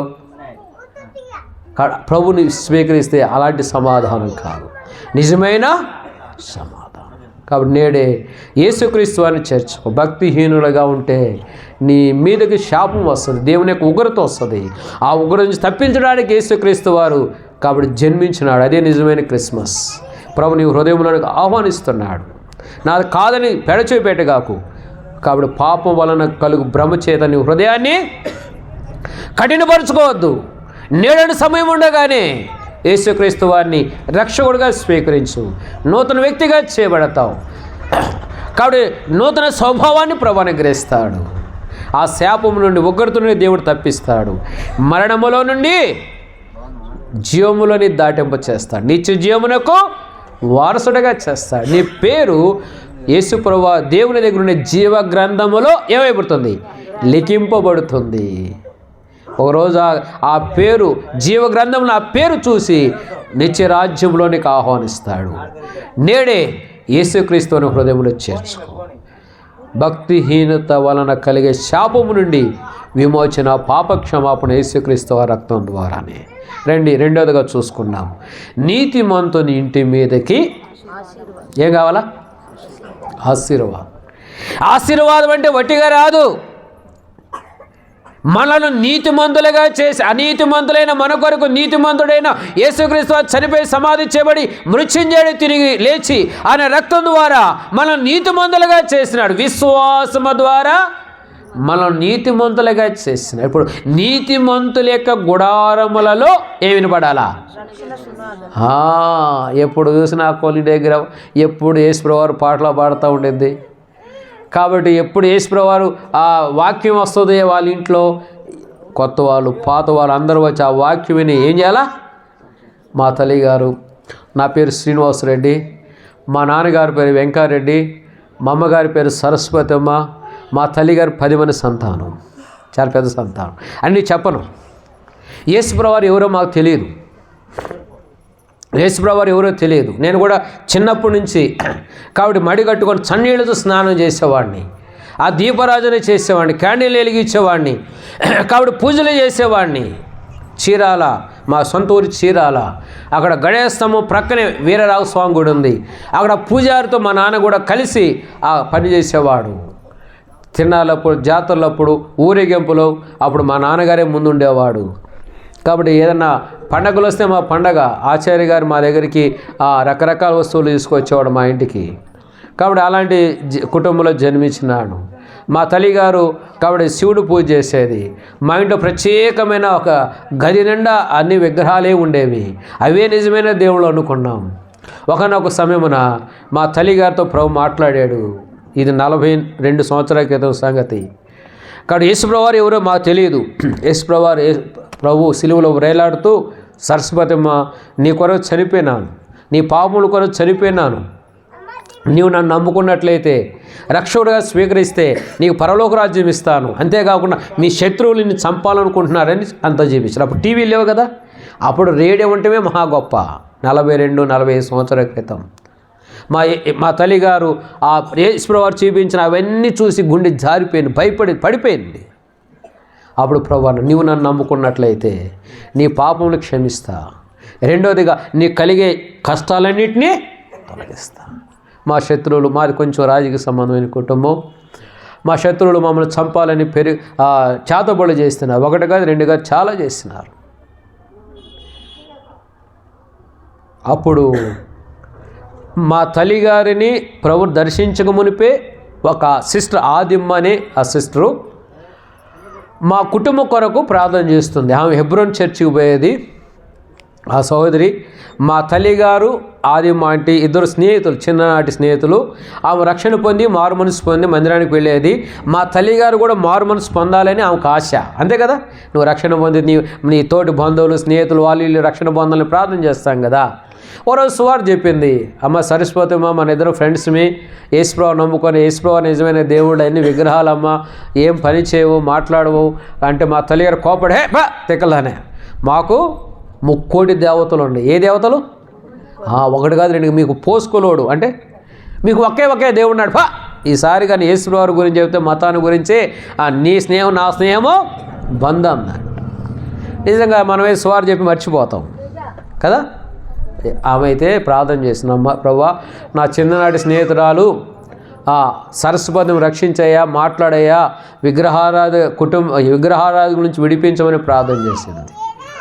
మా తల్లిగారు అప్పుడు సువార్త చెప్పింది కదా, మా తల్లిగారు తృణీకరించింది కదా, ప్రభు దర్శించిన తర్వాత పరిగెత్తుకుంటూ పోయింది. ఆదిమ్మ యేసు ప్రభు నాకు కనపడ్డాడంటే ఆ కోపడిపో తిక్కలు దానే, భక్తులైన మాకే కనిపిస్తాను నీకేందా కనిపిస్తా అంది. లేదు యేసు ప్రభు నాకు కష్టాలు వస్తున్నాయంట చెప్పినాడంటే మా శత్రులు చంపాలని చేతబడులు చేస్తున్నారంట, కాబట్టి యేసు ప్రభు నమ్ముకుంటే పరలోక రాజ్యం ఇస్తాడంట, ఆ కష్టాలన్నీ తొలగిస్తారంట అన్నప్పుడు ఆమె నమ్మి ప్రభుని స్తుతించింది. నీ సువార్త చెప్పిన నాటి ఇప్పటి వరకు నేనేం చేస్తున్నా, ప్రార్థన చేస్తామా. నువ్వు మారు మనసు పనితే హిందువులందరూ చాలామంది పెద్ద బంధువు వర్గం ఉన్నారు కాబట్టి వాళ్ళందరూ మార్చబడతారు. నీ కొరకు ప్రార్థన చేస్తాను, నా ప్రార్థన ఇప్పటికీ ఆలకించినాడని మోకరించి ప్రార్థన చేసి అప్పటి నుంచి చీరాల మార్కెట్ వెనక బేతేలు ప్రార్థన మందిరం ఉండేది. అప్పుడు 77వ సంవత్సరం నుంచి మందిరానికి వెళ్ళేది మా తల్లి గారు, 76వ సంవత్సరం నుంచి. ఆ తర్వాత చేతబడులు చేసినారు మా తల్లిగారు, చేతబడులు చేసినారు, దేవుడు తప్పించినాడు. 1 కాదు 2 కాదు చాలా చేసినాడు. చేపించిన ఆయన ఎవరో చెప్తా, మీకు తెలియదు కాబట్టి. ఆయన పేరు నరసయ్య. పశువులు బాగుంటాయి అన్నమాట. మా మీద అసూయ కలిగిన వాడు బంధువులే. అప్పుడు ఆ శక్తులు మా మీదకి వచ్చినప్పుడు దేవుని యొక్క శక్తి మమ్మల్ని ఆవరించి ఉన్నాయి. నాకు వయసు వచ్చిన తర్వాత అమ్మ చెప్పేది కరెక్టా కాదని భూత వైద్యుడిని కనుక్కున్నా. వాళ్ళ కుమార్తె మందిరానికి వస్తుంది. ఒకసారి అనుకోకుండా వాళ్ళ ఇంటికి పోయినా, వాళ్ళ నాన్న కలిసి ఏంటయ్యా నిజంగా ఉండయా చేతబడులు అంటే అప్పుడు చెప్పినాడు భూత వైద్యుడు, నిజంగా ఉండయి, కొన్ని పలానా వ్యక్తి మీద మేము వాటిని శక్తులను పంపిస్తాం, నంబర్స్ ఉంటాయంట, ఆ నంబర్స్ వాటి మీద పంపిస్తే వారి మీదని వాళ్ళ నంబర్స్ దయ్యములు చంపేస్తాయంట ఆ మనిషిని. ఈ శక్తుల కంటే ఆయన శక్తి ఎక్కువ ఉందనుకో, మళ్ళీ ఆ శక్తులు వస్తాయంటే ఎవరి దగ్గర, బోధ వైద్యుడికి దగ్గరికి. కాబట్టి మేమేం చేస్తామంటే ఎవరైతే చేతబడి చేసినా వాళ్ళ మీద తరిమేస్తాం, వాళ్ళని చంపేస్తాయా అని. నిజమే. నర్సయ్య ఏం చేసినాడు, మా కొరకు చేతబడి చేసి 1 కాదు 2 కాదు చాలా చేసినాడు. అప్పుడు కొత్తగా ప్రభు నమ్ముకుందా కాబట్టి చాలా దగ్గరికి ఒంగోలు వెళ్ళి బోధ వైద్యుల దగ్గర కూడా బాగు చేయించుకున్నా. నాకు మంచి జ్ఞాపకం ఉంది. కాబట్టి అవన్నీ పని చేయాలి, మళ్ళీ చేస్తూనే ఉన్నారు వాళ్ళు. అలాంటప్పుడు దేవుని యొక్క శక్తి మమ్మల్ని ఆవరించినాయి కాబట్టి ఆ శక్తులు మమ్మల్ని ఏం చేయలేకపోయింది, మా కుటుంబాన్ని. ఆ శక్తులు బోధ వైద్యుడు లేకపోతే బోధ వైద్యుడు ఏం చేశాడు, ఎవరైతే చేతబడి చేస్తారో వాళ్ళ మీద ధరిమారు. వాడు చచ్చిపోయినాడు తెల్లారికి. అరే వాళ్ళని చంపాలనుకున్నాక నా భర్త చనిపోయినాడు ఏందని పెరుగుల విషయం పెట్టినారు. ఏం పెట్టినారు, రాత్రి కాలంలో భోజనంలో తిన్నాం కలుపుకొని, తెల్లారి సమయానికి కోడి పిల్లలు తెగులు వచ్చి ఏ విధంగా పడిపోతే ఆ విధంగా పడే లేవలేని స్థితిలో ఉన్నాం. మా నాన్నగారు మా పెద్ద నాన్నగారు ఏమైందిరా సంగతి అర్థం కావట్లేదు. అప్పుడు ఏ డాక్టర్ కూడా మమ్మల్ని చేర్చుకోవాలా. మా తల్లిగారు ప్రార్థన చేసిన ఇంట్లోకి వెళ్ళి, ప్రభువాని హిందువురాలని నమ్మినానయ్యా, హిందువుల మధ్య ఉన్నా నీకు అవమానం వస్తుంది ప్రభుని కన్నీళ్లతో ప్రార్థన చేస్తే ప్రభు చెప్పినట్ట చేతబడి చేస్తే చావలేదని పెరుగుల విషయం పెట్టినారు. వీరు ఒక్కరు కూడా చావు, మరణం తప్పించడం ప్రభు అయినా యెహోవా. దేవుడు చూడండి ఎంత ఆశ్చర్యకాడు, ఇంత గొప్ప దేవుడా అని. ఇంకా విగ్రహములన్నీ విడిచిపెట్టి ఇంకా ప్రభు ఇంటికి వెళ్ళేది. మా ఇంటికి మందిరానికి 3 కిలోమీటర్ల దూరం. అన్ని మీటింగ్లకి రాత్రి గృహ కూడికలకి వెళ్ళేది, బైబిల్ స్టడీకి వెళ్ళేది, ప్రార్థన కూడికి వెళ్ళేది. కాబట్టి తర్వాత ఆల్ నైట్ ప్రేయర్స్కి పోయేది. ఎక్కడైనా సరే ఎంత విశ్వాసంలో స్థిరపడినంటే. కాబట్టి యేసు ప్రభువు నిజమైన దేవుడు. పాపను క్షమించడమే కాకుండా మనకు వచ్చే శోధనలు, పరీక్షలు, సాతాను ద్వారా వచ్చే ప్రతి వాటి నుండి మనల్ని ఏం చేస్తాడంట, విడిపిస్తాడు. ఆ తర్వాత 1982వ సంవత్సరం రక్షణ పొందినాను. 1987వ సంవత్సరంలో జూలై 28న సేవకు వచ్చినాను. చీరాల మా సొంతూరు కాబట్టి అక్కడ ఉన్నాను. అక్కడి నుంచి 88లో ఎబ్రోన్కి వచ్చి యూత్ క్యాంపులో అక్కడ కొన్ని నెలలుండి గుంటూరు దేవసాయం గారు, గుంటూరు సంఘం చీలిపోయింది, అక్కడ పంపించినారు. దేవసాయం గారు వెళ్ళారు. అట్లా ఎక్కడ అవసరమైతే అక్కడ పంపిస్తూ వచ్చినారు. దాదాపు 3 సంవత్సరాలు హెబ్రోన్లో ఉన్నాం. అందరిని పెళ్లి చేసి ఇద్దరు పంపిస్తారంటే నాకు సింగల్గా పంపించేవాళ్ళు సేవకి. అదేంటి బ్రదర్ అంటే దేవుడు ప్రభుదాస్ గారు, తర్వాత ఆగస్టిన్ గారు, కాబట్టి జీటి బెంజమిన్ గారు ప్రార్థన చేసి పంపించేవాళ్ళు, అగస్టిన్ గారు దేవుడిని సాయం చేస్తాడని. అట్లానే సాయం చేస్తూ వచ్చినాడు. కాబట్టి యేసుప్రభువు మతాన్ని స్థాపించరాలేదు కానీ హృదయాలను మార్చడానికి. కాబట్టి యేసుప్రభు భూమి మీద ఉన్నప్పుడు అనేక అద్భుత ఆశ్చర్యకార్యములు చేసినాడు. మన కుటుంబాలను కూడా మార్చివేస్తాడు, మన విరోధులను కూడా మార్చివేస్తాడు, శక్తులను కూడా ఆయన విడిపిస్తాడు. ఆయన దేవునికి అసాధ్యమైంది లేదు. కాబట్టి యేసుక్రీస్తు వారు ఎందుకు సందర్భం అంటే నీతిమంతుల యొక్క గుడారంలో రక్షణ గూర్చిన సునాదము వినపడాలి. ఆ తలంపు వచ్చింది సాక్ష్యంలో పోయినా. మా తల్లిగారు హిందూ కుటుంబం నుంచి రక్షణ పొందినాయి కాబట్టి నెలకోసారి మా ఏరియా గాంధీనగర్ అంటారు, ఆ ఏరియా మొత్తం సువార్త చేసి మైక్ సువార్త మా ఇంటి మీద మైకి పెట్టి సువార్త వినిపించింది నెలకోసారి. ఎన్ని నెలలండి సంవత్సరానికి? 12 నెలలు సువార్త చెప్పించే చుట్టుపక్కల హిందువుల ఏరియాలో. కాబట్టి నెలకోసారి మైకుతో సువార్త వినిపించేది. అప్పుడు చాలామంది ప్రభు నమ్మినారు. కాబట్టి ఈ దినాలు చాలామంది మా తల్లి గారి యొక్క ప్రేమతో కూడా చదువు రాపోయినా కొన్ని యేసుప్రభు వరకు ప్రేమ గురించి మాట చెప్పేది. మార్చబడి దేవుని సేవకులైనారు ఈ దినాల్లో, కుటుంబాలు మార్చబడ్డాయి. కాబట్టి హిందువులు, నామకార్థ క్రైస్తవులు, తర్వాత ముస్లింలు కూడా ప్రభు నమ్మినారు. సందర్భం ఏంటంటే మన ఇంటిని ఆధారం వచ్చేది. మన ఇంట్లో ఏం వినపడాలా? మన గుడారం రక్షణ గూర్చిన సునాదం వినపడాలా, యేసుప్రభు వారి యొక్క సువార్త వినపడాలా, రక్షణ సువార్త వినపడాలా, యేసుప్రభు వారి యొక్క కాబట్టి రక్షణ గూర్చిన సునాదం వినపడినప్పుడు ఈరోజు విని ఈరోజు మారిపోయినా ఒకనొక సమయంలో వారికి పరీక్షలు పరిశోధనలు కష్టాలు వచ్చినప్పుడు వారు ప్రభు వైపు వస్తారు. కాబట్టి నీతిమంతుల యొక్క గుడారములలో ఏమొస్తుందంట? రక్షణ కూర్చున్న సునాదం వినబడుతుంది. నీతిమంతుల యొక్క నీతిమంతుల ఇంటి మీదకి ఏమొస్తుందంట? ఆశీర్వాదం. నీళ్ళు ఆశీర్వదింపబడాలంటే నీతిమంతుల యొక్క గుడారములలో రక్షణను కూర్చున్న సునాదము వినపడాలి. మార్కు సువార్త 2వ అధ్యాయం తీయొద్దండి. యేసుప్రభు వారు కపెర్నహూముకు వచ్చినాడు. టైం అయిపోయింది, ముగిస్తాం. కపెర్నహూముకు వచ్చినాడు యేసుప్రభు వారు. వచ్చినప్పుడు ఒక ఇంటిలో ఉన్నాడు. ఇంటిలో ఏం చేస్తున్నాడు ఆయన? ఆ ఇంటిలో దేవుని వాక్యము బోధించుచుండగా. మార్కు 2:1, 2, 3 వచనాలు. కాబట్టి ఆయన ఇంట్లో ఉండి ఆ ఇంట్లో దేవుని యొక్క వాక్యం చెబుతుంటే అనేకులు వచ్చినారు. వాగిటైనను స్థలం లేదు. క్రిస్మస్ వచ్చింది, ఎప్పుడైనా ఇంట్లో అన్న మా ఇంట్లో సువార్త మీటింగ్ పెట్టానా, కాబట్టి మా ఇంటిని ఆధారం చేసుకొని రక్షణ సువార్త రక్షణ గురించి చెప్పమని చెప్పినారా చెప్పలేదా? అయ్యే మీటింగ్లా? ఇంకా మీరు ధన్యులు. కాబట్టి ఈ సందర్భం మనకు అవకాశం ఉంది. కాబట్టి నీతిమంతుల యొక్క గుడారంలో రక్షణ కూర్చొని సునాదం వినబడాలా. అప్పుడు నీ ఇంటికి ఏమొస్తుందంట? ఆశీర్వాదం వస్తుంది. ఒబేదెదోము ఇంటిలో 3 నెలలు ఏముందంట? దేవుని మందస్సం ఉంది. ఈ దేవుని మందస్సం 3 నెలలు ఉండడం ద్వారా ఒబేదెదోము ఇంటిని వాడు కుటుంబం అంతటిని ఒబేదెదోము కలిగిన ఆస్తి అంతటిని దేవుడు ఏం చేసినాడంట? ఆశీర్వదించినాడు. కాపాడతాం కాదు, ఉన్నదాన్ని కాపాడతాం. దేవుడు ఏం చేసినాడు? విస్తరింప చేసినాడు. ఎందుకు? ఒబేదెదోము ఇంట్లో ఏముందంట? మందసం. ఈ మందసం ఎవరిని చూపిస్తుందంటే యేసుక్రీస్తు వారిని చూపిస్తుంది. యేసుక్రీస్తు వారు, కానీ మందసమైన యేసుక్రీస్తు వారు నీ ఇంట్లో ఉంటే అంత ఆశీర్వాదమే. 3 పువ్వులు చెప్పండి పట్టుకున్నల్లా. ఏంటబ్బా భార్యాభర్తలు ఇంత కష్టపడుతున్నాం, పిల్లలు చదివించలేకపోతున్నామే, పిల్లలకి పెళ్ళిళ్ళు చేయలేకపోతున్నామే, వాళ్ళు ఏంది యేసుప్రభువుని నమ్ముకున్నారు, ఒక్క జీతమే, మనకు వచ్చే జీతం కనుక తక్కువే, పిల్లలు ఏంది అంత చదువుకుంటున్నారేంది, మంచిగా ఉన్నారేంటి, అట్లా ఉన్నారేంటి, వాళ్ళ మీద ఏముందంట? దేవుని యొక్క ఆశీర్వాదం ఉంది. ఇంటి మీద ఆశీర్వాదం ఉంది.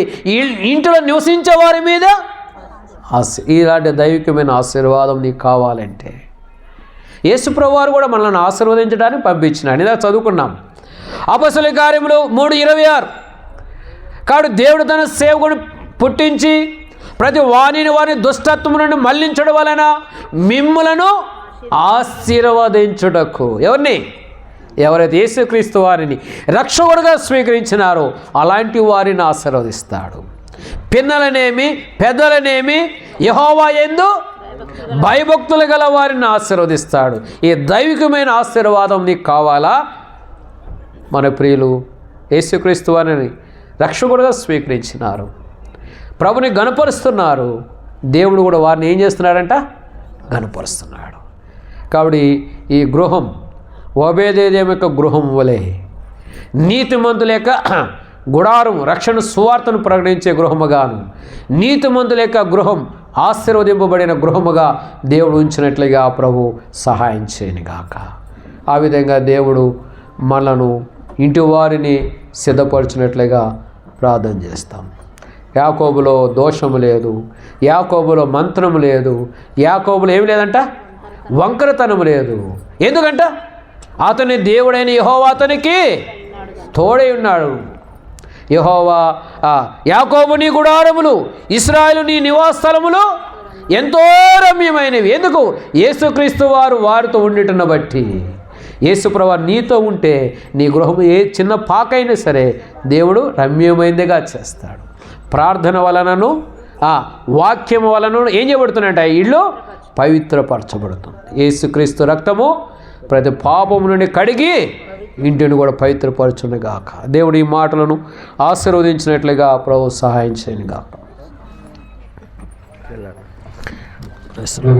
కూర్చోవాళ్ళం కళ్ళు మూసుకున్నాం. ఒక చిన్న ప్రార్థన చేసుకున్నాం. చిన్న ప్రార్థనతో ముగించుకున్నాం. ప్రార్థన కళ్ళు మూసుకున్నాం. ఎవరు కూడా అటు కళ్ళు తెరవద్దు. ప్రభు యొక్క వాక్యాన్ని మనం జాగ్రత్తగా గమనించినట్లయితే నీతిమంతుల యొక్క గుడారం ఎంత శ్రేష్టకరమైందో మనం చూస్తూ వస్తున్నాం. నీతిమంతుల యొక్క గుడారంలో రక్షణ గురించినటువంటి సునాదం వినిపించబడుతుంది. భక్తిహీనులకు వచ్చే నష్టం, భక్తిహీనతను బట్టి వచ్చే కీడేంటో మనం చూస్తూ వస్తున్నాం. దేవుని ఆశీర్వాదం, దేవుని దీవెనలు ఎంతో ప్రాముఖ్యమైనవి. మన ఇల్లు రక్షణకరమైన గుడారంగా ఉండాలి. దానికంటే ముంగట మనము రక్షణకరంగా ఉండాలి. మన ఇల్లు అనేకులకి వాక్యము బోధించి వాక్యం వినిపించే గృహం ఉండాలి. మొదట మనలో వాక్యం ఉండాలి. అలాంటి వాక్యం యొక్క అనుభవం, రక్షణ గురించిన ఆనందం, ప్రభువైన యేసుక్రీస్తు ప్రభు వారు సొంత రక్షకుడు అంగీకరించిన అనుభవం, బలహీనతలు పొరపాటు పాపములు ఒప్పుకొనని అనుభవం, రహస్యమైన జీవితం, పాపంతో కూడిన జీవితం, వ్యర్థమైన జీవితం, పాపపు జీవితం ఇంకా వదిలిపెట్టని అనుభవం ఉంటే ఈరోజు యేసు ప్రభువా నాలో కూడా రక్షణ ఆనందాన్ని మీరు కలిగించండి. నాకు కూడా నూతనమైన జీవితం, నాకు కూడా రక్షణ ఆనందాన్ని పుట్టించు. ఒక క్రొత్త జీవితం నాకు కావాలని ఎవరైనా అడుగుతుంటే ఈ రోజు నుండి సొంత రక్షకుడిగా ప్రభువుని అంగీకరించి దుష్ట శక్తులు, చీకటి శక్తులు, అంధకార శక్తులు, లోకానుసారమైన దుష్టుని యొక్క కార్యం నుంచి కాపాడబడాలి, పాప జీవితం నుండి విడిపించబడాలంటే కూర్చున్నారు ఎవరైనా అట్లాంటి అనుభవం నాకు కావాలి, ఈ లోకం పాపం నుండి విడుదల నేను పొందాలని ఆశిస్తుంటే, నా జీవితం మార్చబడి కొత్త జీవితం కావాలంటే మీ కుడి హస్తం మీ తలగన పైకెత్తించి మీకోసం ప్రార్థన చేస్తాం. ఎవరైనా ఒక నూతనమైన జీవితం కావాలంటే సహోదరుడా యేసు ప్రభు నిన్ను క్షమించి నీకు నూతనమైన జీవితాన్ని అనుగ్రహించను గాక. సహోదరుడా యేసు ప్రభు నిన్ను కూడా క్షమించి నీకు ఒక క్రొత్త జీవితాన్ని ఇచ్చను గాక. ఇంకెవరైనా ఉన్నారా? ఇంకా ఎవరైనా ఒక క్రొత్త జీవితం, నూతనమైన జీవితం కావాలి, నాలో ఉన్న బలహీనతను మానవ కొత్త జీవితం కావాలంటే ఇంకెవరైనా ఉంటే మీ కుడి హస్తం మీ తలగన పైకెత్తించు. ఇంకెవరైనా ఉన్నారా? ఇంకా ఎవరైనా అటు ఇటు చూడదాము, మన జీవితం మనం చూసుకోవడం. ఇంకెవరైనా ఉన్నారా? ఇంకా ఎవరైనా? రక్షణ దినమిదే, జీవితం మార్చుకోవడానికి ఇది ఒక అవకాశం. ఇంకెవరైనా ఉన్నారా? ప్రార్థన.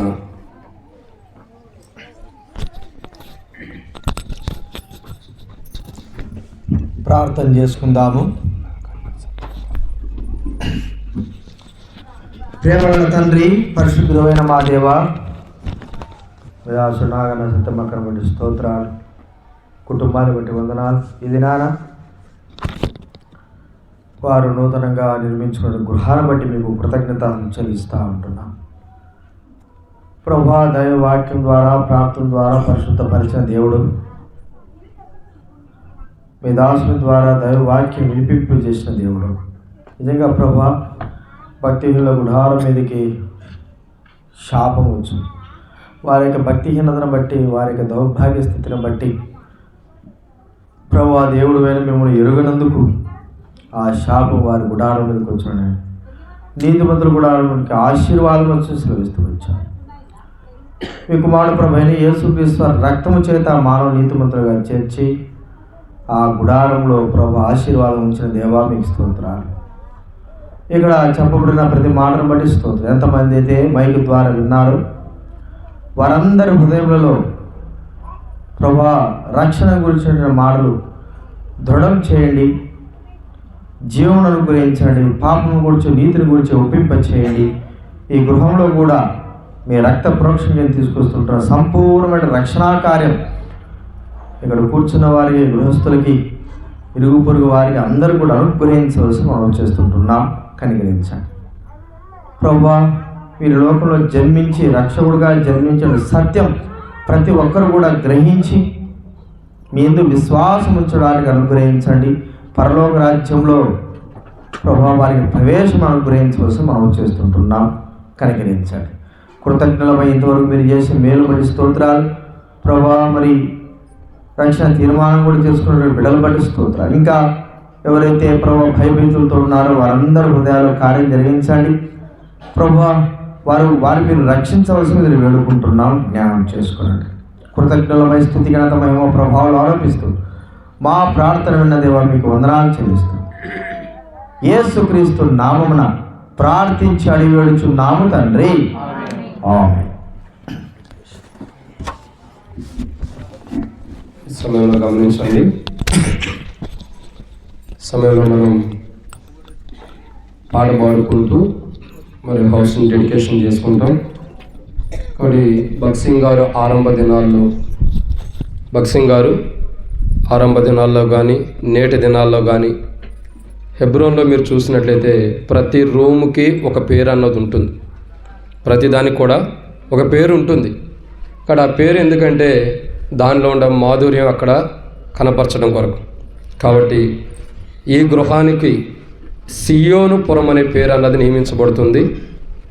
కాబట్టి సియోను పురమును ప్రతిష్ఠిత చేసుకుందాం. కాబట్టి ఈ గృహం పేరేంటి? సియోను పురము. కాబట్టి సియోన్లో నేను స్తుతి చెల్లించడం ఎంతో గొప్పది.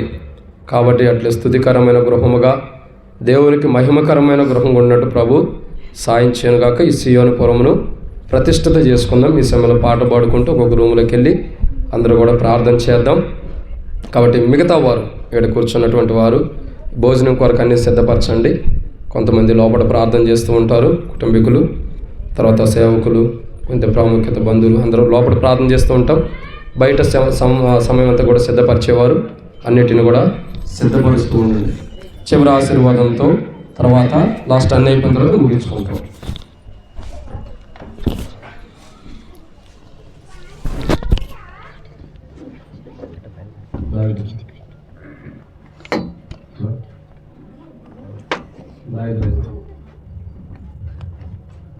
పాడతాను కాదు కదా.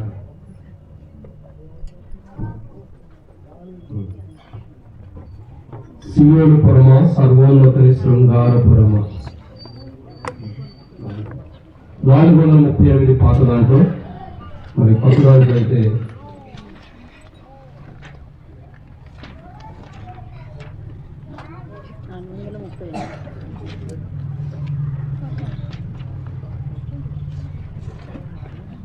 441, పాత దాంట్లో 438 సియోను పురమ సర్వోన్నతని శృంగారపురమ.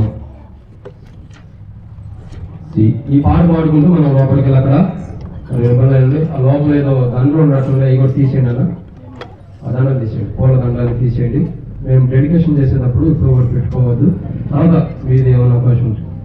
పాత సంఖ్య 441, కొత్త దాంట్లో పాత దాంట్లో 438 సియోను పురమ. ఈ పాట పాడుకుంటూ అందులో మరి యొక్క గృహాన్ని డెడికేషన్ చేసుకుందాం. సియోను పురమా సర్వోన్నతుని శృంగారపురమా, సియోను పురమా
మీరు ఏర్పాటు చేసుకునే భూమి మీద మీ కొరకు సాక్షులుగా మీరు వచ్చినారు. స్తోత్రాలు. నాగయ్య గారు, సత్యమ్మ గారిని బట్టి స్తోత్రాలు చెల్లిస్తున్నాం. ప్రభా జైలు మాతృ వారికి అనుగ్రహించిన యాదగిరి, అలాగే శిశుల సిస్టర్ బట్టి వందనాలు. ప్రభుదాస్ వరుసను బట్టి వందనాలు. అలాగే అనిత సిస్టర్ బాబుని బట్టి వందనాలు. ప్రభా వారు ఆశించిన ప్రకారం ఈ దినం హౌస్ డెడికేషన్ లో సహపడుతూ వచ్చినందుకు వందనాలు. ప్రభా ఈ గృహం మా ప్రియులకు ఆశీర్వాదకరంగా దేవునికరం నుంచి మీరు మహిమ పొందండి. నీతి మందుల యొక్క గుడారం రక్షణ గురించి నిలుపుకున్నట్లుగా నీ కృపలు గురించమని ప్రార్థిస్తూ వీటికి సియోను పురోని పేరు పెట్టినట్టుగా ప్రభా సియోను పురం వలె అనేకులకి ఆశ్రయించే గృహముగా సిద్ధపరచమని యేసునామములో ప్రార్థించి స్తుతించి వేడుకొనుచున్నాం తండ్రి. ఆమేన్.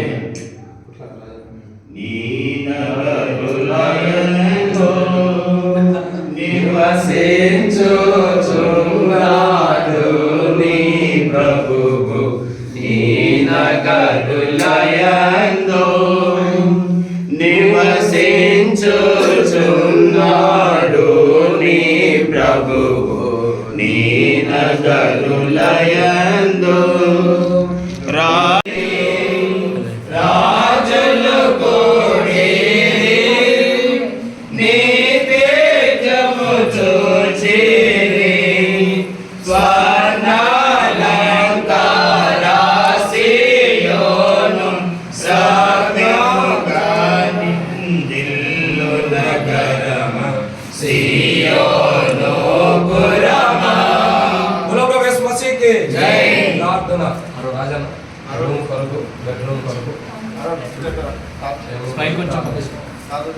ప్రార్థన చేసుకుందాము.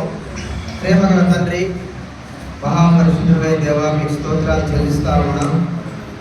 తండ్రి మీ దాసులను బట్టి తన కుటుంబాన్ని బట్టి తగ్గించేటువంటి స్తోత్రాలు ఈ యొక్క ప్రభావ తెలుస్తా ఉన్నాం. దీన్ని అనేకమైనటువంటి వ్యవసాయ వారికి ఈ గృహము ప్రభావ సంతోషాన్ని నెమ్మదించే గృహంగా చేయండి, కలిగించండి. ప్రభా ఈ గృహం కూడా నెమ్మదితో నింపినందుకు మీకు స్తోత్రాలు చేస్తున్నాం. విశ్రాంతిని అనుగ్రహించిన దేవాలయం మీ రక్త ప్రోక్షించి వస్తున్నాము, జ్ఞానం చేస్తున్నాను. 100 స్తోత్రములు చెల్లిస్తూ మీరు ఆశ్రయించినందుకు ఆశ్రయించినందుకు మీకు కృతజ్ఞతలు చెల్లిస్తూ యేసుక్రీస్తు నామమున ప్రార్థించుచున్నాము తండ్రి. ఆమేన్.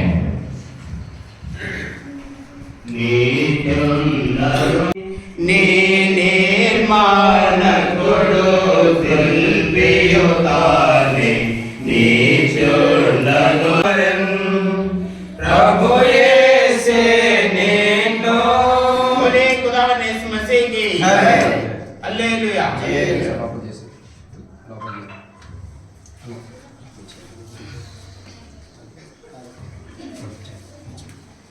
కృపా కలిగి తండ్రి, మౌనతం దేవా, పరిశుద్ధమైన తండ్రిని పాల్గొ తెలుస్తున్నాం. తండ్రిని సన్నిధికి వస్తుంటాం. ప్రభాని కొనాలి, ప్రభా యొక్క గృహాన్ని కూడా ప్రశ్నించడానికి మాకు ఇచ్చిన శ్రేష్టమైన స్థానం పడడం చెల్లిస్తున్నాం. దేవా యొక్క కిచెన్ కూడా తండ్రి ప్రభా మీ చేత సాయం నడిపించండి. ప్రభా యొక్క కిచెన్ ద్వారా ప్రభా తండ్రి మీ దైవదాసులకు అనేక ప్రభా విశ్వాసులకు ఆతిథ్యం ఇచ్చే గృహంగా సిద్ధపరచమని ప్రార్థన చేస్తున్నాం. తండ్రి నీ కొనాలి ఈ కిచెన్లో ప్రభా ప్రతి వంట ప్రతి దాన్ని కూడా తండ్రి నీ యొక్క ప్రేమను వాళ్ళు అధికంగా రుచించి వారికి ఇష్టపరచమని ప్రార్థన చేస్తున్నాం. తండ్రి నీ కొనాలి ఇంతగా తండ్రి మీ చేసి పేరును పట్టడం చెల్లిస్తూ ఆ యొక్క సింహాను పురంగా ఈ గృహాన్ని సంపూర్ణ ఇష్టపరచమని మాకు చక్కని సాయం పట్టడం చెల్లిస్తూ యేసు సత్కృష్ణాలు ప్రాంచుకుంటున్నాం తండ్రి. ఆమేన్. బోలియే ఖుదావనే మసీహ్ కి జై. రక్షణ వార్తలో రమ్యముదానిలో వినబడుచున్న రక్షణ వార్తలో జనులెల్లా నీలో జన్మించెనందులో జనులెల్లా నీలో జన్మించెనందులో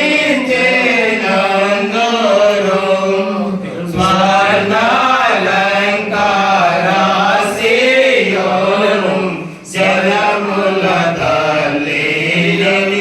తల్లినందు సియోను పురమా సర్వోన్నతుని శృంగార పురమా సియోను పురమా. बोलो प्रभु यीशु मसीह की जय। ప్రార్థన. ఇది హాలు కొరత. మా ప్రేమ కలిగిన మా తండ్రి, మా నమ్మకమైన జీవం కలిగిన మా రక్షక, నీ పరిశుద్ధమైన ఘనమైన నామాన్ని బట్టి స్తోత్రాలు. మా ప్రియులు ఆశించిన ప్రకారం పునాది వేసినాటి నుండి డెడికేషన్ వరకు పని చేసిన వారందరూ బట్టి స్తోత్రాలు. ఈ దినం డెడికేషన్లో నేను సహాయపడుతూ వస్తున్నందుకై వందనాలు చెల్లిస్తున్నా. ముఖ్యంగా హాలు కొరకై ప్రార్థన చేస్తున్నా. దేవా, ఈ హాలులో వచ్చిపోయే వారికి ఈ రక్షణ సువార్తను ప్రకటించినట్లుగా వినపడినట్లుగా మీరే సహాయపడండి. ఈ హాలు ప్రభు విశ్రాంతి తీసుకునే సమయంలో నెమ్మది క్షేమం దయచేయండి. ప్రభు ఇక్కడ విశ్రాంతి ఈ హాలులో ప్రభు విశ్రాంతి తీసుకున్నప్పుడు పరలోక దర్శనము ప్రత్యక్షత మీరు అనుగ్రహించమని ప్రార్థన చేస్తున్నాం. ప్రభు ఈ రోజు మిమ్మల్ని ధ్యానించినప్పుడు ప్రభు మీ స్వరం వినేవారుగా స్థిరపరచమని ప్రార్థిస్తున్నాం. ఈ హాలు ప్రభా చుట్టూ నీ రక్త ప్రోక్షణ అనుగ్రహించు. ప్రార్థన వలనను వాక్యం వలనను పవిత్రపరచబడును అని ఇచ్చిన వాగ్దానం నెరవేర్చుకోండి. ప్రభా ఇంటి చుట్టూ అగ్ని ప్రాకారముగా ఉండయి మీరు నడిపించు. యెరూషలేము చుట్టూ పర్వతములు ఇది మొదలుకొని యెహోవా తన ప్రజల చుట్టూ ఉన్న వాగ్దానాన్ని బట్టి ఇంటికి మేము ప్రాకారం ఉండి ఇంటి వారికి సంరక్షకుడిగా కాపరిగా నడిపించమని ప్రార్థన చేస్తున్నాం. ఈ ప్రభా ఈ గృహము అనేకులకు ఆశీర్వాదకరంగా దీవెనకరంగా ఉంచు, రక్షణ గృహముగా ఉంచమని ప్రార్థిస్తున్నాం. సేవకులకు అనేకులకు ఆదిత్యం ఇచ్చే గృహముగాను వాక్యము ప్రకటించే గృహముగాను అప్పుడు నుంచి మీరు మహింపదమని ప్రార్థిస్తున్నాం. ప్రభా ఇంటిని మీ దయగల గాయపడస్తాను సమర్పించుకుంటూ యేసుక్రీస్తు వారి నామములో స్తుతించి ప్రార్థించి వేడుకొనుచున్నాం తండ్రి. తండ్రి అయిన దేవుని ప్రేమయు మన ప్రభు యేసుక్రీస్తు వారి యొక్క కృపయు పరిశుద్ధాత్మ యొక్క అన్యోన్యమైన సహవాసం కూడొచ్చిన మనకందరికీ ముఖ్యంగా ప్రభు ఇంట్లో నివసిస్తున్న వారికి ప్రభుత్వానికి సదా తోడేయుడు గాక. ఆమేన్. నిర్మింపబడితిమి మనము దైవగృహముగా, నిర్మింపబడితిమి మనము దైవగృహముగా, కాచని యేసు రక్తం మనకై గోచెను శైలముగా, కాచని యేసు రక్తం మనకై గోచెను